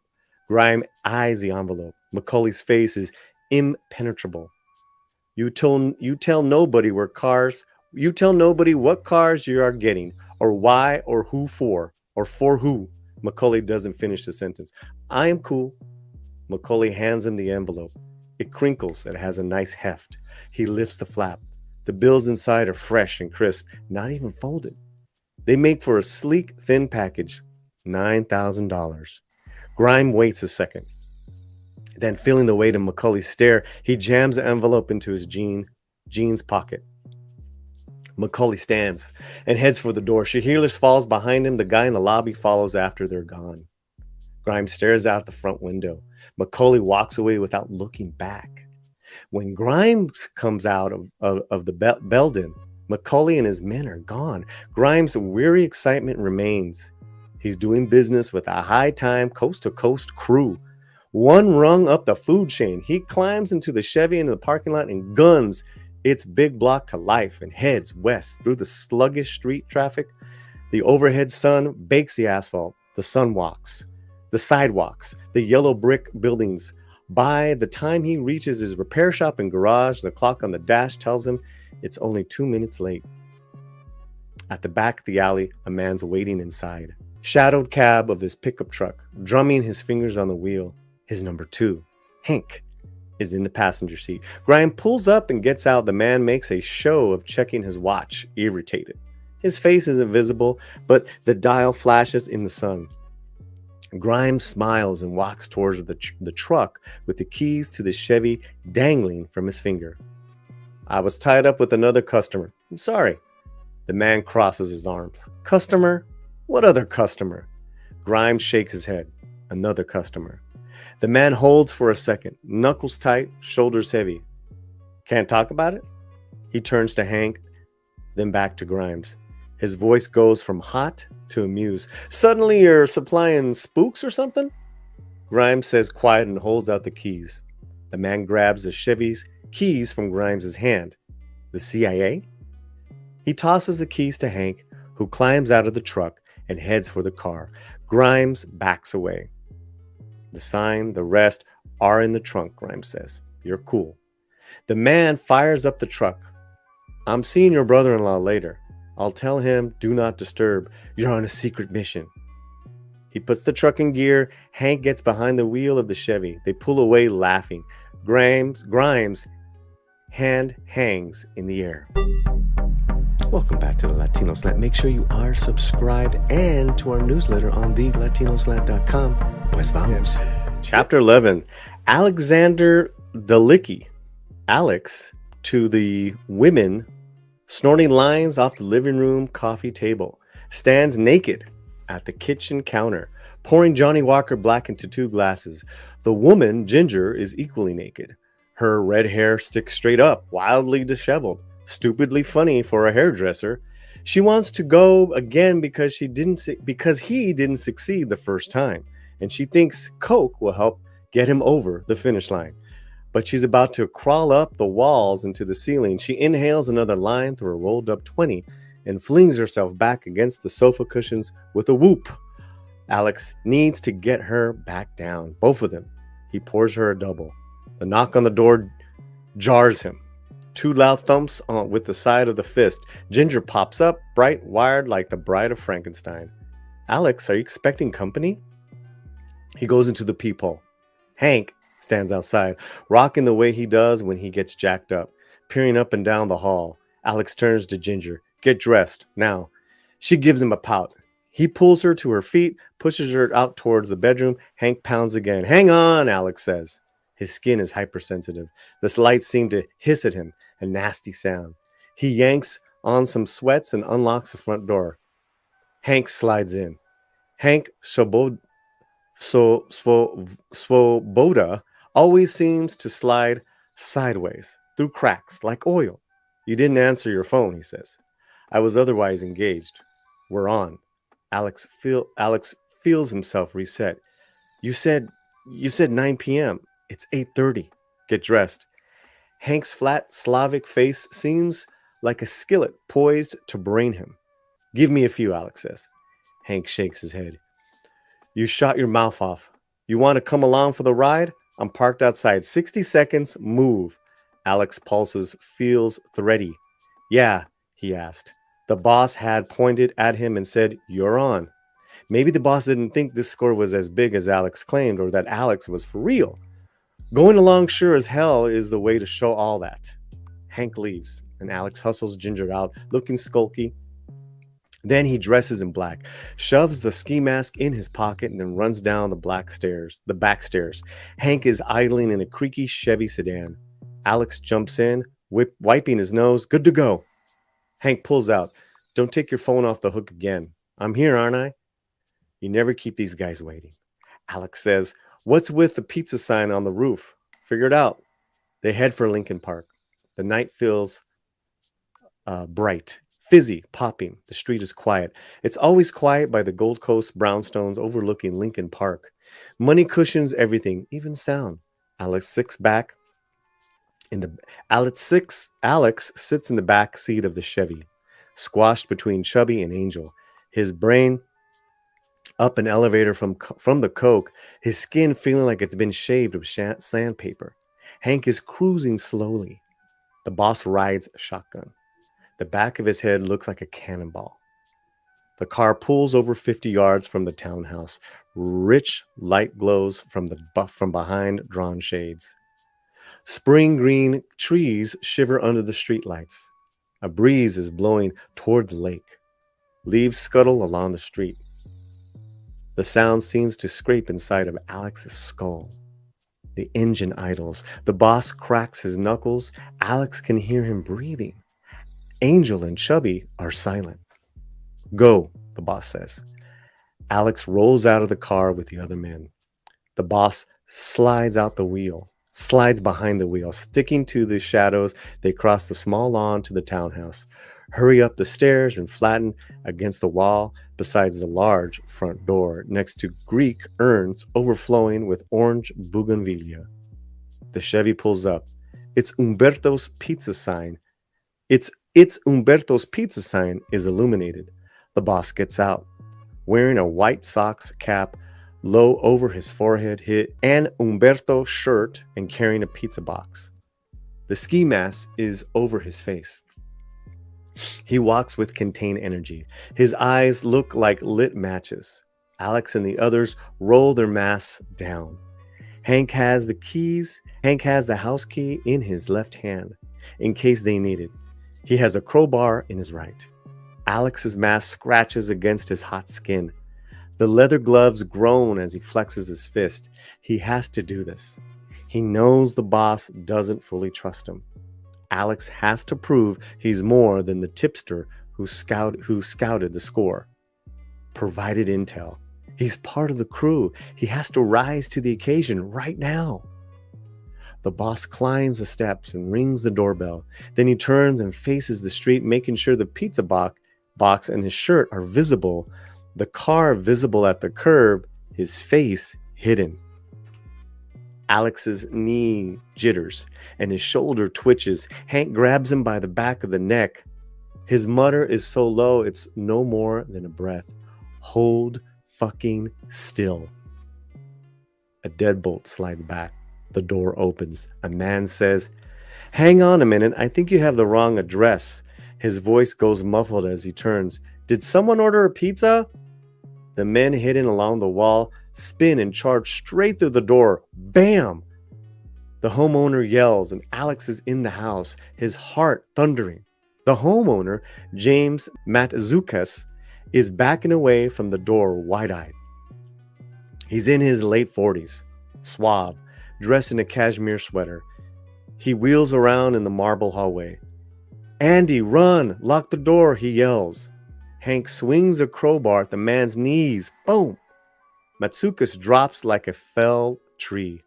Beyond him, in the doorway of a family room, a woman appears in a robe, towel drying her hair. She shouts, "What the fuck?" Mrs. Matsukas. Andy. Chubby bolts after her. The boss turns and steps inside. He closes the door, takes his .44 from the pizza box. Andy shrieks as Chubby collars her. Matsuka scrambles like a wounded crab along the gleaming floor. The boss kicks the man's elbow from under him and steps on his neck. Tossing aside the pizza box, he aims a gun at the man's head. Then he looks up at the woman, stands tall, he shouts, Honey, I'm home. From behind his mask, Alex can hear every molecule of air entering his lungs. He's panting. He's hot. He's staring at the marble, the swooping staircase, the chandelier. How great is their house? He had imagined it, but is beyond any glitz he could conjure. It truly sparkles in his eyes. That's the coke, but it shines. Hank grabs his shirt and shoves him toward the front door. Your lookout. Stay there. The boss snaps his fingers and points at Angel. Master bedroom.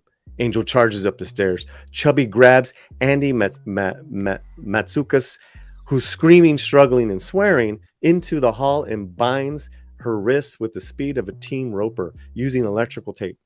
The boss turns to Hank. Get the girl. Andy thrashes, screaming. With the thick stone walls, nobody outside will hear her. Shut up, the boss orders. She does. Eyes wide. Panicked. Hank runs up the stairs. James Matsukas withers on the floor, his eyes bugging. Don't hurt my family. The boss presses his boot into the man's neck. The cash in the safe. Open it. You do that, we're gone. Done. You give a shit, and he gestures. Chubby slaps Andy. The boss stares down at Matsukas. I think you know what happens if you give a shit. Matsukas moans, drooling blood onto the marble. I'll open it. Don't hurt her. I'm begging you. The boss hauls him off his feet and shoves a gun into his ribs. Move. James Matsukas owns a dozen Chicagoland car dealerships. The boss has been eyeing him since Alex tipped him off and made an impression of his wife's housekeep. From the moment Alex described Andy Matsukas, the sapphires, the diamond ring, and the Porsche, the tight skirt, and the attitude, he's been hot for this score, and he is demanding, proud, and thinks nothing's wrong with displaying wealth. Her husband gives her $10,000 monthly. Her husband gives her a $10,000 monthly allowance in cash. Alex has heard her say, it's hard to spend that much money, but it sure is fun. Andy goes through life buying everything she wants, including subservience. Alex told the crew that. The boss force marches Matsukas towards his study. He glares at Alex and snaps his fingers. Eyes out the door. Alex hunches and turns. He hears Angel upstairs rifling through drawers. He hears crying. Hank appears pulling the Matsukas' 14-year-old daughter, Jessica, down the stairs. The girl is fighting, flailing at Hank, her face always sunny and open when Alex has seen her before, beautiful, cool, but nothing seen him as she swept past, now like a storm of childlike terror. Stop it, she yells. Let go, don't hurt my mom or dad. At the wall safe in the study, Matsukas fumbles with the tumbler. I'll give you whatever, name it. No one has to get rough. He finally manages the combination and swings the door open. Take the cash. There on the desk, the keys to my Ferrari. Take it. I won't ever report it. Don't hurt my family. The Ferrari. Alex parked it once. His pulse skitters. He looks through the peephole in the front door. Trees, night, wealth, danger. His blood thuds in ears, bubbles in his veins. His skin feels like it's covered with ants. The boss shoves Matsukas away from the safe. Ferrari? We don't want your fucking Ferrari. We look like hicks from Kenosha who fell into your showroom. He sweeps the contents of the safe into a gym bag and grabs the keys after all. Matsukas is breathing like he's about to heave. Now, the boss says. He yanks the man from the study. And at the far end of the hall, Chubby and Hank hold Andy and Jessica from behind the hair, arms pinned. The boss knocks Matsukas to the floor. He pulls out a pack of cigarettes and lights and tosses them in front of the man. Light up, he says. I don't smoke. He kicks Matsukas in the face with his steel toe construction boot, fracturing his right cheekbone and orbital socket. Matsukas still lies, eyes rolled back. Jessica screams. Hank slaps his large hand across her mouth. Stop it, Andy screams. Don't hurt him, please. I'll give you whatever you want. I'll do anything. The boss throws her a wry look. She sees it, parts her robe, exposing herself. His expression says, look at that. She'll go along, pretend like it's okay, but he'll read her and get whipsawed by her hate and loathing. He's been there. Sticking the gun in the waistband of his jeans, he picks up the lighter and cigarettes and walks over to her. Light up. He taps a cigarette from the pack and sticks it between her lips. It shakes like a seismograph needle. He flicks the lighter. Andy inhales and the tip of the cigarette lights red. The boss steps back. Good girl, he says softly. Now, burn yourself, or I will. Your choice. What the fuck? Andy thinks. He sees Andy's eyes, reflected red with the glowing cigarette, crazed with fear. Hank holds Jessica by the hair, forcing her to watch. Alex sees Andy shake her head. He hears the screams, then the sobs, Jessica yelling, "Stop it, don't!" The boss turns and points at Jessica. "Come here." Jessica freezes. Hank pushes her towards him. The boss grabs her. "On your knees." "No," she cries. "On your knees, bitch, or I'll kill your mother." She's 14, not so sophisticated here at home as she tries to pretend out in the world, Alex thinks. She shakes her head. The boss forces her to the knees and unzips his fly. Alex is halfway down the hall toward him even before he knows it. "Stop." The boss turns. Hank turns. Alex, Angel, and Chubby turn, staring at him. He keeps coming. "You're getting loud," he says. "There's a guy on the street walking the dog. Shut the fuck up. We gotta go." It's the best excuse he could think of. He jerks his thumb over his shoulder. "Now!" The boss holds on to Jessica. She's hunched, teeth bared, shivering. Alex looks at the boss in the eye. "I'll gag her, tie her up, lock her in the room. Come on." The boss's chest is rising and falling. Behind his mask, his eyes are liquid. He stares at Alex for a moment, then shoves Jessica at him. She stumbles against Alex's chest. Chubby tosses him a roll of electrical tape. The boss stalks up and grabs Alex by the back of the neck.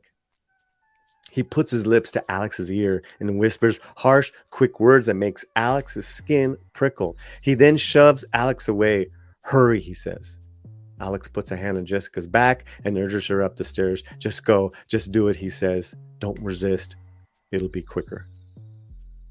Still freaked and crying, the girl staggers up the stairs. She's shuddering. Her eyes are shining with fear. "Which room?" Alex says. She hears the screams from her mother downstairs. She freezes. Alex pushes her forward. "Don't hurt my mom." Downstairs, the boss's arm is whipping back and forth as he hits Andy. Then he drags her into the family room. Don't forget, you can always send a super chat, whether this is live or on the replay. Super thanks, PayPal, all that good jazz. Chapter 12. Through the shears on the balcony window, the headlights down on Lakeshore Drive cast a dreamy light. Vincent Hanna stands up from the king-size bed. He lifts the tumbler of scotch from the nightstand, where it sits besides his badge, his deputy weapon, an extra clip, and a bottle of Bordeaux. Downs the whiskey. He pulls on his pants and steps outside into the brisk night. The surrounding skyscrapers sparkle darkly. Lake Michigan is a vast black absence to the east. He stretches and inhales. Jody calls to him from the bed. "Show off." He turns and smiles. She lies on her back, wine glass in her hand, one leg stretched toward the ceiling, spinning her foot lazily. "The city wants everything I've got," he says. "They won't get it, but I can give them a look." She rolls over and gets up, pulling on a plush white robe. This is her place, but they've gotten to know each other long enough that she feels comfortable having him over. She steps onto the balcony beside him. "Not bad, huh? Better than his first apartment in Chicago. Better than his current apartment in Chicago." He sees pride on her face and a relaxed sense of satisfaction. She's a couple of years younger than he is. Picky, discerning about men, he likes to think, knowing that it's an ego boost. "Come here." He pulls her against him and slides his hands beneath her robe. She smiles slowly, not worrying about the clock. They have the whole evening booked. But when he leans in to kiss her neck, she tilts her head back and says, "Neighbor across the way has a telescope. So he'll see what he's missing. He runs his hands through her back and laughs. The beeper is on the dresser inside, With his wallet and keys, he hears it over the sound of traffic and Jody's cool, clear breathing. He lets go of her and walks inside. He sees the code. She comes in, brushing her fingers through her auburn hair. What's going on? She runs one fingernail down his jugular, raises an eyebrow. He closes his eyes, opens them, grabs his shirt. Yeah. He takes her hand, kisses it, and as he pulls the shirt on, I'll call you. She heads for the shower as he ties his shoes. Be good. He leaves her fee on the kitchen island in cash. Chapter 13. Black elms rustle in the night air, lit by low street lamps. Across the street is Lincoln Park. In the middle distance is a granite bridge built in 1893, arching over a brittle path. Empty. Hanna is parked at the curb. He now gets out and walks down the sidewalk under the lush canopy. He passes on his right a tungsten yellow bay window in a granite townhouse. A couple watches the activity down the street. High ceilings, ornate cornices, large table lamp, and a lush vibe of the good life, he thinks. The rustle of leaves. Dead quiet. From the house at the end of the street is a distant blue-white flash of a camera. It's silent, too. Hanna's face changes. A low voltage pulses under his skin, like his heart knows the imminence of the scene racing at him. He takes the granite stairs, two at a time. From the side of the house, around the corner, an ambulance pulls away, lights spinning. White and blue units crowd the side streets. The ME's body van is half on the sidewalk. From inside, among the uniforms, comes another flash of the police's photographer's camera. Great. This is going to be a long night. Maybe an all-nighter. Hanna pops a couple of uppers. He signs into the scene with the officer stationed at the inside the door. Detective Robert Easton comes down from upstairs to meet him. Vincent. Easton's shaved head shines under the ceiling light. He's African American, lanky, so tall he tends to duck his head when approaching doorways. What do we got? What do we got? Hanna says. 5 men, ski masks, gloves. Hanna eyes the door. No marks on the jab, locks are clean. How'd they get in? A ruse. Pizza delivery, Easton says. Neighbor across the street saw them leave in a car with a sign on top. Hanna stops inside the vestibule. This is the 6th similar home invasion robbery in the area in the last 8 months. Glencoe, Winnetka, Hinsdale, the home invaders have been circling through the suburbs like sharks outside Chicago's perimeter. Now they've sprawled inside the city limits, hitting an upscale Chicago neighborhood. Okay, his turf.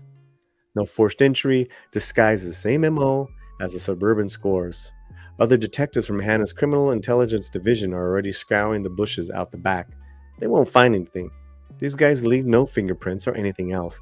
The leader of the crew has sexually assaulted 4 women.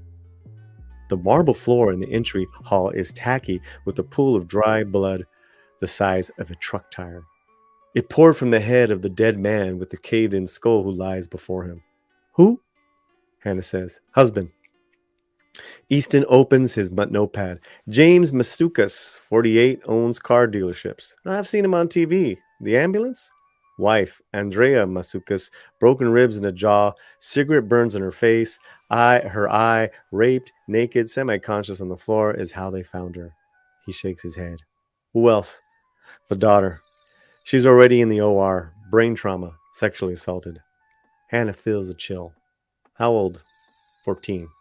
Easton looks up from his notes. His voice level but sharps around the edges. An acrid, dull heaviness invades Hanna's lungs. He holds his breath. He's immobile. He then breathes. What'd they get? Easton walks Hanna into the study, points to the open wall safe. Cash. Lots of it. Wife's jewelry from here and the bedroom. Get an inventory from her as soon as she can talk, or from the insurance company. Maybe there's Polaroids. We'll start working local fences, see if it's turning up. Hanna returns to the hall. Did the same guy attack the wife and daughter? Don't know, Easton says. Wife was at the family room. Daughter was at the bedroom. Hanna looks at the head wounds. Number of blows he took, like from a crowbar or tire iron, seeing the splatter patterns on the walls. He was already dead before the killer stopped hitting him. overkill. He scans the floor. Too many people have been in and out already. The neighbor, the uniform who responded to the 911 call, the paramedics, the police photographer, and the MEs. People were careful. Get comparison shoe prints for elimination. He looks from the body toward the study. What I see, though, is what I don't see. He indicates the multiple trails of footprints and points to the study door. No shoe prints going from the body into the study. No blood in there at all. So they killed him after he opened the safe. He opened the safe and then they killed him anyways. Illuminating. Illuminating what, boss? He's not there only for the scores and free sex. Something else makes this guy go. He walks toward the stairs to the second floor. He's angry.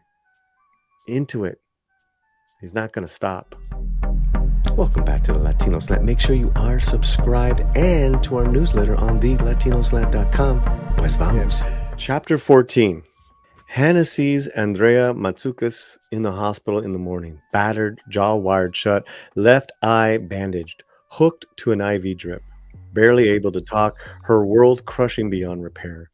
And Hanna sees that she fiercely clings to a foundation, some purpose, for the sake of her daughter, he guesses, who is in a room a few floors below in an induced coma to reduce intracranial swelling caused by her skull being fractured when she was beaten unconscious with a table lamp. The woman can't afford herself the luxury of despair, of slipping into the void. 5 minutes, the nurse tells him sternly, and he knows better than to mess with nurses. He speaks quietly.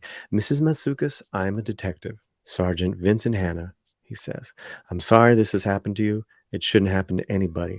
This is difficult, but the sooner you can tell me about what happened, the better chance we have to catch these people. If you cannot, I understand, and I can come back when you can. Stay, she barely says. Her unbandaged eye is closed tightly, then opens. White, mask, soft skin around their eyes. Her voice comes as a hissed monotone through her wired jaw. She was fit, healthy woman from photos in the house. Now she's a deflated mass of injuries in the bed. Hanna nods. One who gave orders. And was he the one who attacked you? Yes. Tall. She swallows. He entered. He said, honey, I'm home. Hanna slides hand across his mouth. The next thing I have to ask you is very hard. Can you tell me what they did? Their specific actions help identify them, if they're similar to or different from the actions in other home invasions. Beat Jimmy, made him open safe. She pauses, staring into the distance, past Hanna. The boss throws Jimmy aside from the open safe. With his ruined knee, he crashes to the floor. The boss turns towards him. I'll do anything you want, she says. Don't hurt my husband. Please, mister. And she lets her robe fall open, revealing herself, turning him from Jimmy. Okay. You're going to be cool, right? The boss asks. She nods. And you're kind of signifying like maybe being sexed by the malo gangster bad man in the black mask maybe even gets you off a little, right? She half nods. He moves closer. Like a secret part of you is into talking, a walk on the wild side, getting your kink on, and maybe that'll chill me out, you're thinking? Maybe I'll go easier on your family, huh? His look burns her. You think because your pussy's so hot you can con at me with that half-ass come on, you arrogant cunt. I got x-ray vision, baby. You cannot lie to me. He butts his palm off her forehead, ratchets her eyes up to his. What you're really thinking is, I'm going to get bona fide by a maggot, and I got to do 3 laps through a pool of Lysol to get this shit off me. Con me, baby? From the day I got hatched, I got whipsawed by a pro. We're going full apocalypse around the gate. Then he burned me, she said. A lit cigarette pushes towards her face. Jessica screams from upstairs, a thud. The flat pool of the boss's eyes. Pain sears savagely. Wild, she rips her head sideways. He forces her head back, the cigarette coming into her. And then he raped me. Andy spun around, grabbed by her hair, slammed face first into the wall, His left hand presses her head there while he rips aside her robe and jerks her ass out toward him. "Leave me alone!" Jimmy's broken voice. The boss plunges into her, searing, tearing. "Killed my husband," she says, the deadness in her still look at a point in space beyond Hanna. The huge edge of a sheepskin throw rug is large and blurred into her face, near her face, rousing to consciousness. She sees shapes resolve suddenly. Others are walking away as the boss is leaving, as if contemplating a last chore. He lowers over her husband and swings a crowbar down on his head. Jimmy's head bounces off the marble. He does it again with an irritated urgency, and again. This time the steel shank smashes through Jimmy's skull and buries there. He yanks it free. The boss glances away. He leaves. She looks at Hanna, expressionless. He imagines a home movie that had just played inside her head. Moments pass. From a file, Hanna shows her police photos of the empty safe and ransacked master bedroom. She nods, blinks, raises her left hand. The knuckles are bruised. The robbers ripped her wedding band and engagement ring off her finger. They tore her earlobes, ripping away her stud earrings as well. "Insurance company," she says, has inventory. She gives him the company name. He thanks her. He heads for the door, but she calls him through her wired jaw. "Detective?" Hanna turns. "Find him." "Oh, I will," he says. "Believe me, I will." He heads down to Jessica's floor. The nurse on duty says visitors aren't allowed. He tells her if there's any change, anything at all, call me.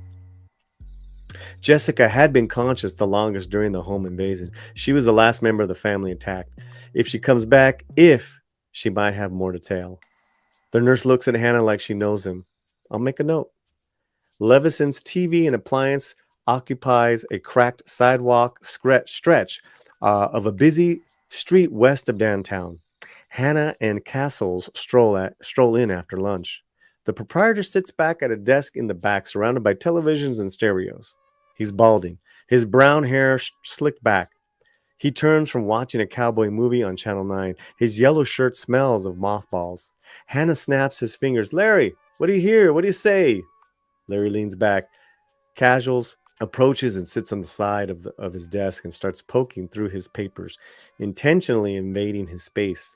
Hanna knows the crew that took the Lincoln Park score stole mounted jewelry. He knows they popped the stones out of the settings and lay it all off on one or two fences. One to melt down the gold, maybe another to move the stone. Levison is the fourth fence they visited today. He laces his hands across his belly, like he's relaxed, but his eyes skip nervously. "Hear what, Vincent?" "About the hole in the ozone layer because of the methane from cow farts." "Hairspray is destroying the planet." Hanna stands in front of the desk. "Home invasion crew. They took a townhouse by Lincoln Park last night." "Don't know nothing about it." Casuals looks over an invoice. "Really? It's right in the airways on every fucking news channel. Change the channel on some of these crappy TVs you got stacked here." "Middle six fingers on a wholesale in mounted stones," Hanna says. "Start calling. See if you can get in on that action fencing the stones. Melt down the settings. Make yourself some dough. Give them a good deal and get tight with them." "I don't deal with home invaders," Levinson protests. "You do now. And you know who does." Hanna points at the phone. "Dial. After you do good by them," Hanna continues, "you're going to shift your ass into a flip-o-matic and tell me who the fuck they are and what they are taking next. You got that?" No answer. "Is that clear?" He gets into Levinson's face. "Am I speaking in tongues? Is English your second fucking language?" "What are you coming on so strong at me for?" Levinson protests. "Because you are part of a criminal subculture. You make your living off crime. And because I'm angry, Larry, I want this fucking crew. Am I making my point?" Levison hesitates, takes the phone, dials, waits, then, "Hey, Junior." "Yeah, beat. That score that went down?" No, Lincoln Park. If that's on the street and you're looking at it, I'll take a piece." He listens. His gaze ping-pongs between Hanna and Casuals. "Who's putting out the score?"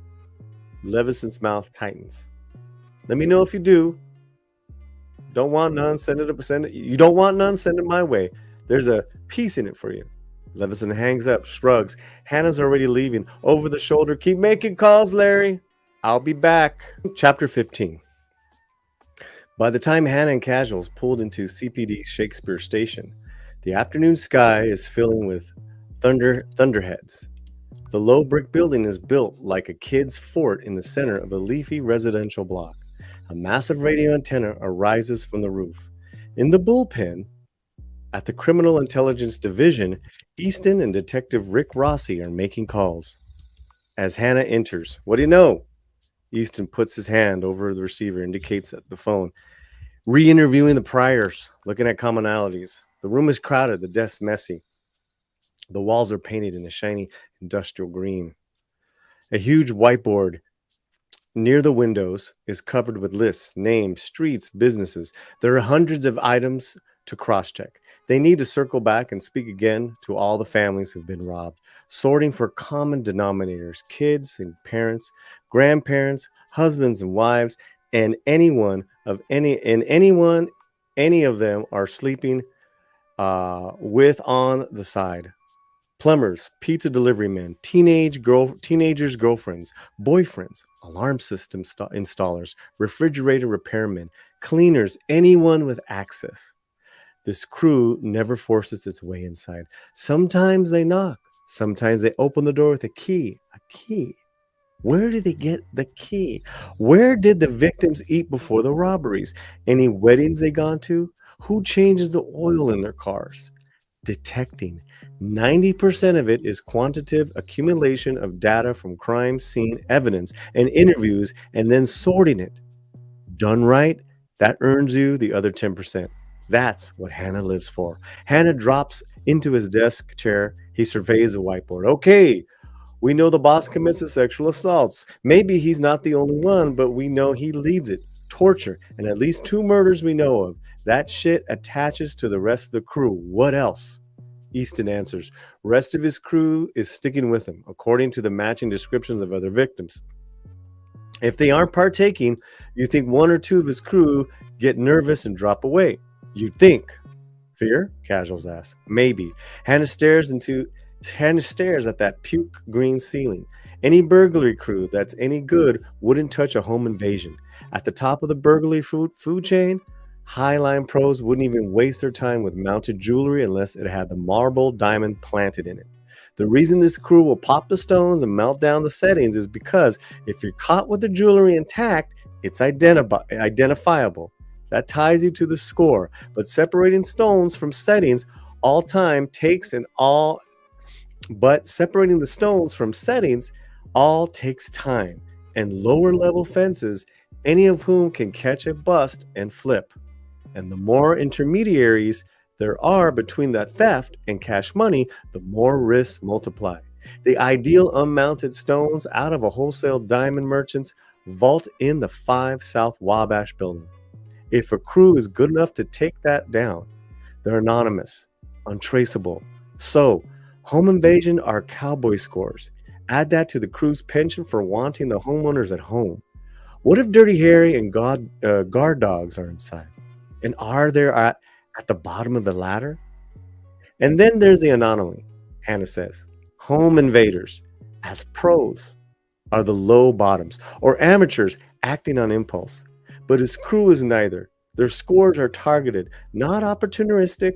They're organized, they're proficient and good at what they do. They know what's in the house before they go in. That indicates research, pre-planning, and prep, and they have access. He points to the whiteboard. 2 of the priors entered with a key. How? Where's that part of the story? So their proficiency is what they don't jive. That means money may be the primary, but it's not the only motivator. There's other drives too. They like it. He crosses to the coffee pot. But the bonus round is only for the boss? Rossi offers. Hanna pours. Yeah, and his rapes, the beatings, they're scripted, intimate, and full of anger. Violence is his bag. And if they resisted, Casual speculates, Hanna agrees he'd correct their behavior. He wants them to disobey. Probably there's a history of impulsive hair-trigger violence in other settings. Easton adds, at the corner tavern, He'd be known as explosive. Don't fuck with Ralph. How did he talk to his wife? How did he yell at her? Rossi asked. I'll know more when I talk to her again. Did the asshole get hard burning her with cigarettes? Easton asked. Is the violence erotic? Guessing, but I think the violence is vindictive, not erotic. He hurts the husband, forces compliance, then he attacks the woman. That demeans her. So he replaces the husband in her home, and then he acts out some kind of living theater for himself on her. The attack on the teenage daughter, though, sits wrong with Hanna. Not the attack itself, the taking her up the bedroom. What's that? Every other time, this guy likes the show. And then he says, honey, I'm home. Home, Easton asked. Exactly. Home. Hanna thinks, a fucking comedian. Hanna returns to her desk. Since the sexual assaults are after the husband opened the safe and he's already got compliance and he's acting out his theater, the scenario is like an antidote that's to something. That's the high. But the relief would be temporary. He's got to go back and do it again and again. Antidote to, Easton asks. How do I know? From what they experienced once upon a time or is experiencing right now, more specific than that, Hanna shrugs. Is he taking trophies to fantasize later? Underwear? Cut off a part of her. Take her liver and have her for breakfast with eggs over easy? He didn't do that. That's psychotic. He'd be shitting in the refrigerators, writing on the mirrors, fingerprints, none of that. The guy's not dysfunctional. Hanna repeats to himself, his primary is to score. The score is planned and controlled, but the psychosis doesn't author the event. This sick fuck is indulging himself. These assholes need to go away, Easton says. Really? No shit. Sorry, Easton cares how Hanna regards him. Shut the fuck up, he thinks. Listen. Speculation aside, we're nowhere, Rossi. Stay on the phones with prior victims, looking for new common denominators to Mastukas. To Easton. Bob, seg over to the physical evidence on Matsukas. Coroner's best guess on crowbar or tire iron or what? The blood spatters from Matsuka's head. Can it indicate the direction of the strike? Is the guy right-handed or left-handed? The amount of force to crack open this skull like that. Does the angle of the strike tell us about the height of the assailant? Footprints indicating where perp 1, 2, 3, and 4 stood and traveled? The witness who saw the bullshit delivery sign, all of that. To all of them. I want to narratively reconstruct this event. I want to know how every moment physically happened, beat by beat. He turns. Casuals, you and I will continue with fences and informants. I'll talk to Andy again and wait for Jessica to wake up. If Jessica wakes up. Charlie, Captain Bauman appears in the doorway. Hanna, Bauman says. While Hanna scribbles down a phone number, he holds up a hand to Bauman. In a minute, Casual glances at him. Bauman turns towards his office, gesturing to Hanna to follow. Plus, I want a profile on this guy. Casuals, call Kessler at Feb Behavioral Science at Quantico. Hanna hands Casuals to the number. See if he's got any ideas that might help predict behavior. In certain situations, this guy is going to zig or he's going to zag. Which way he'll fly. He heads to Bauman's office across the bullpen. When he enters, Bauman turns his face. Who told you could rouse Levinson? Why does it matter? I asked you a question. They didn't steal jewelry for dress up. They're fencing it somewhere. You think Levinson is fencing this crew's merch? No. Then leave him alone. If somebody lifted a tray off a bakery truck on Ogden, Levinson knows about it. I want him finding out who is. Levinson doesn't work for you. Bauman's meaty forefinger points at Hanna's sternum. He works for me. Hands off. Charlie Bauman is the head of the Criminal Intelligence Division. He has snow white hair, black eyebrows, and piercing eyes. Half German, half Italian. He's as old school Chicago as it gets. He has a dozen legendary collars and dead bodies to his name. He hangs with Irv Kupcinet and keeps his name prominent in the Sun-Times. The armed robbers, serial killers, sensational murders he's taken down have created his reputation as Chicago's preeminent tough cop. Below that is a different, more complex matrix of associations, many from his childhood in Chicago's patch around Grand and Ogden. From that subsurface matrix, Bauman has more cheats in his pocket for favors than the first ward alderman.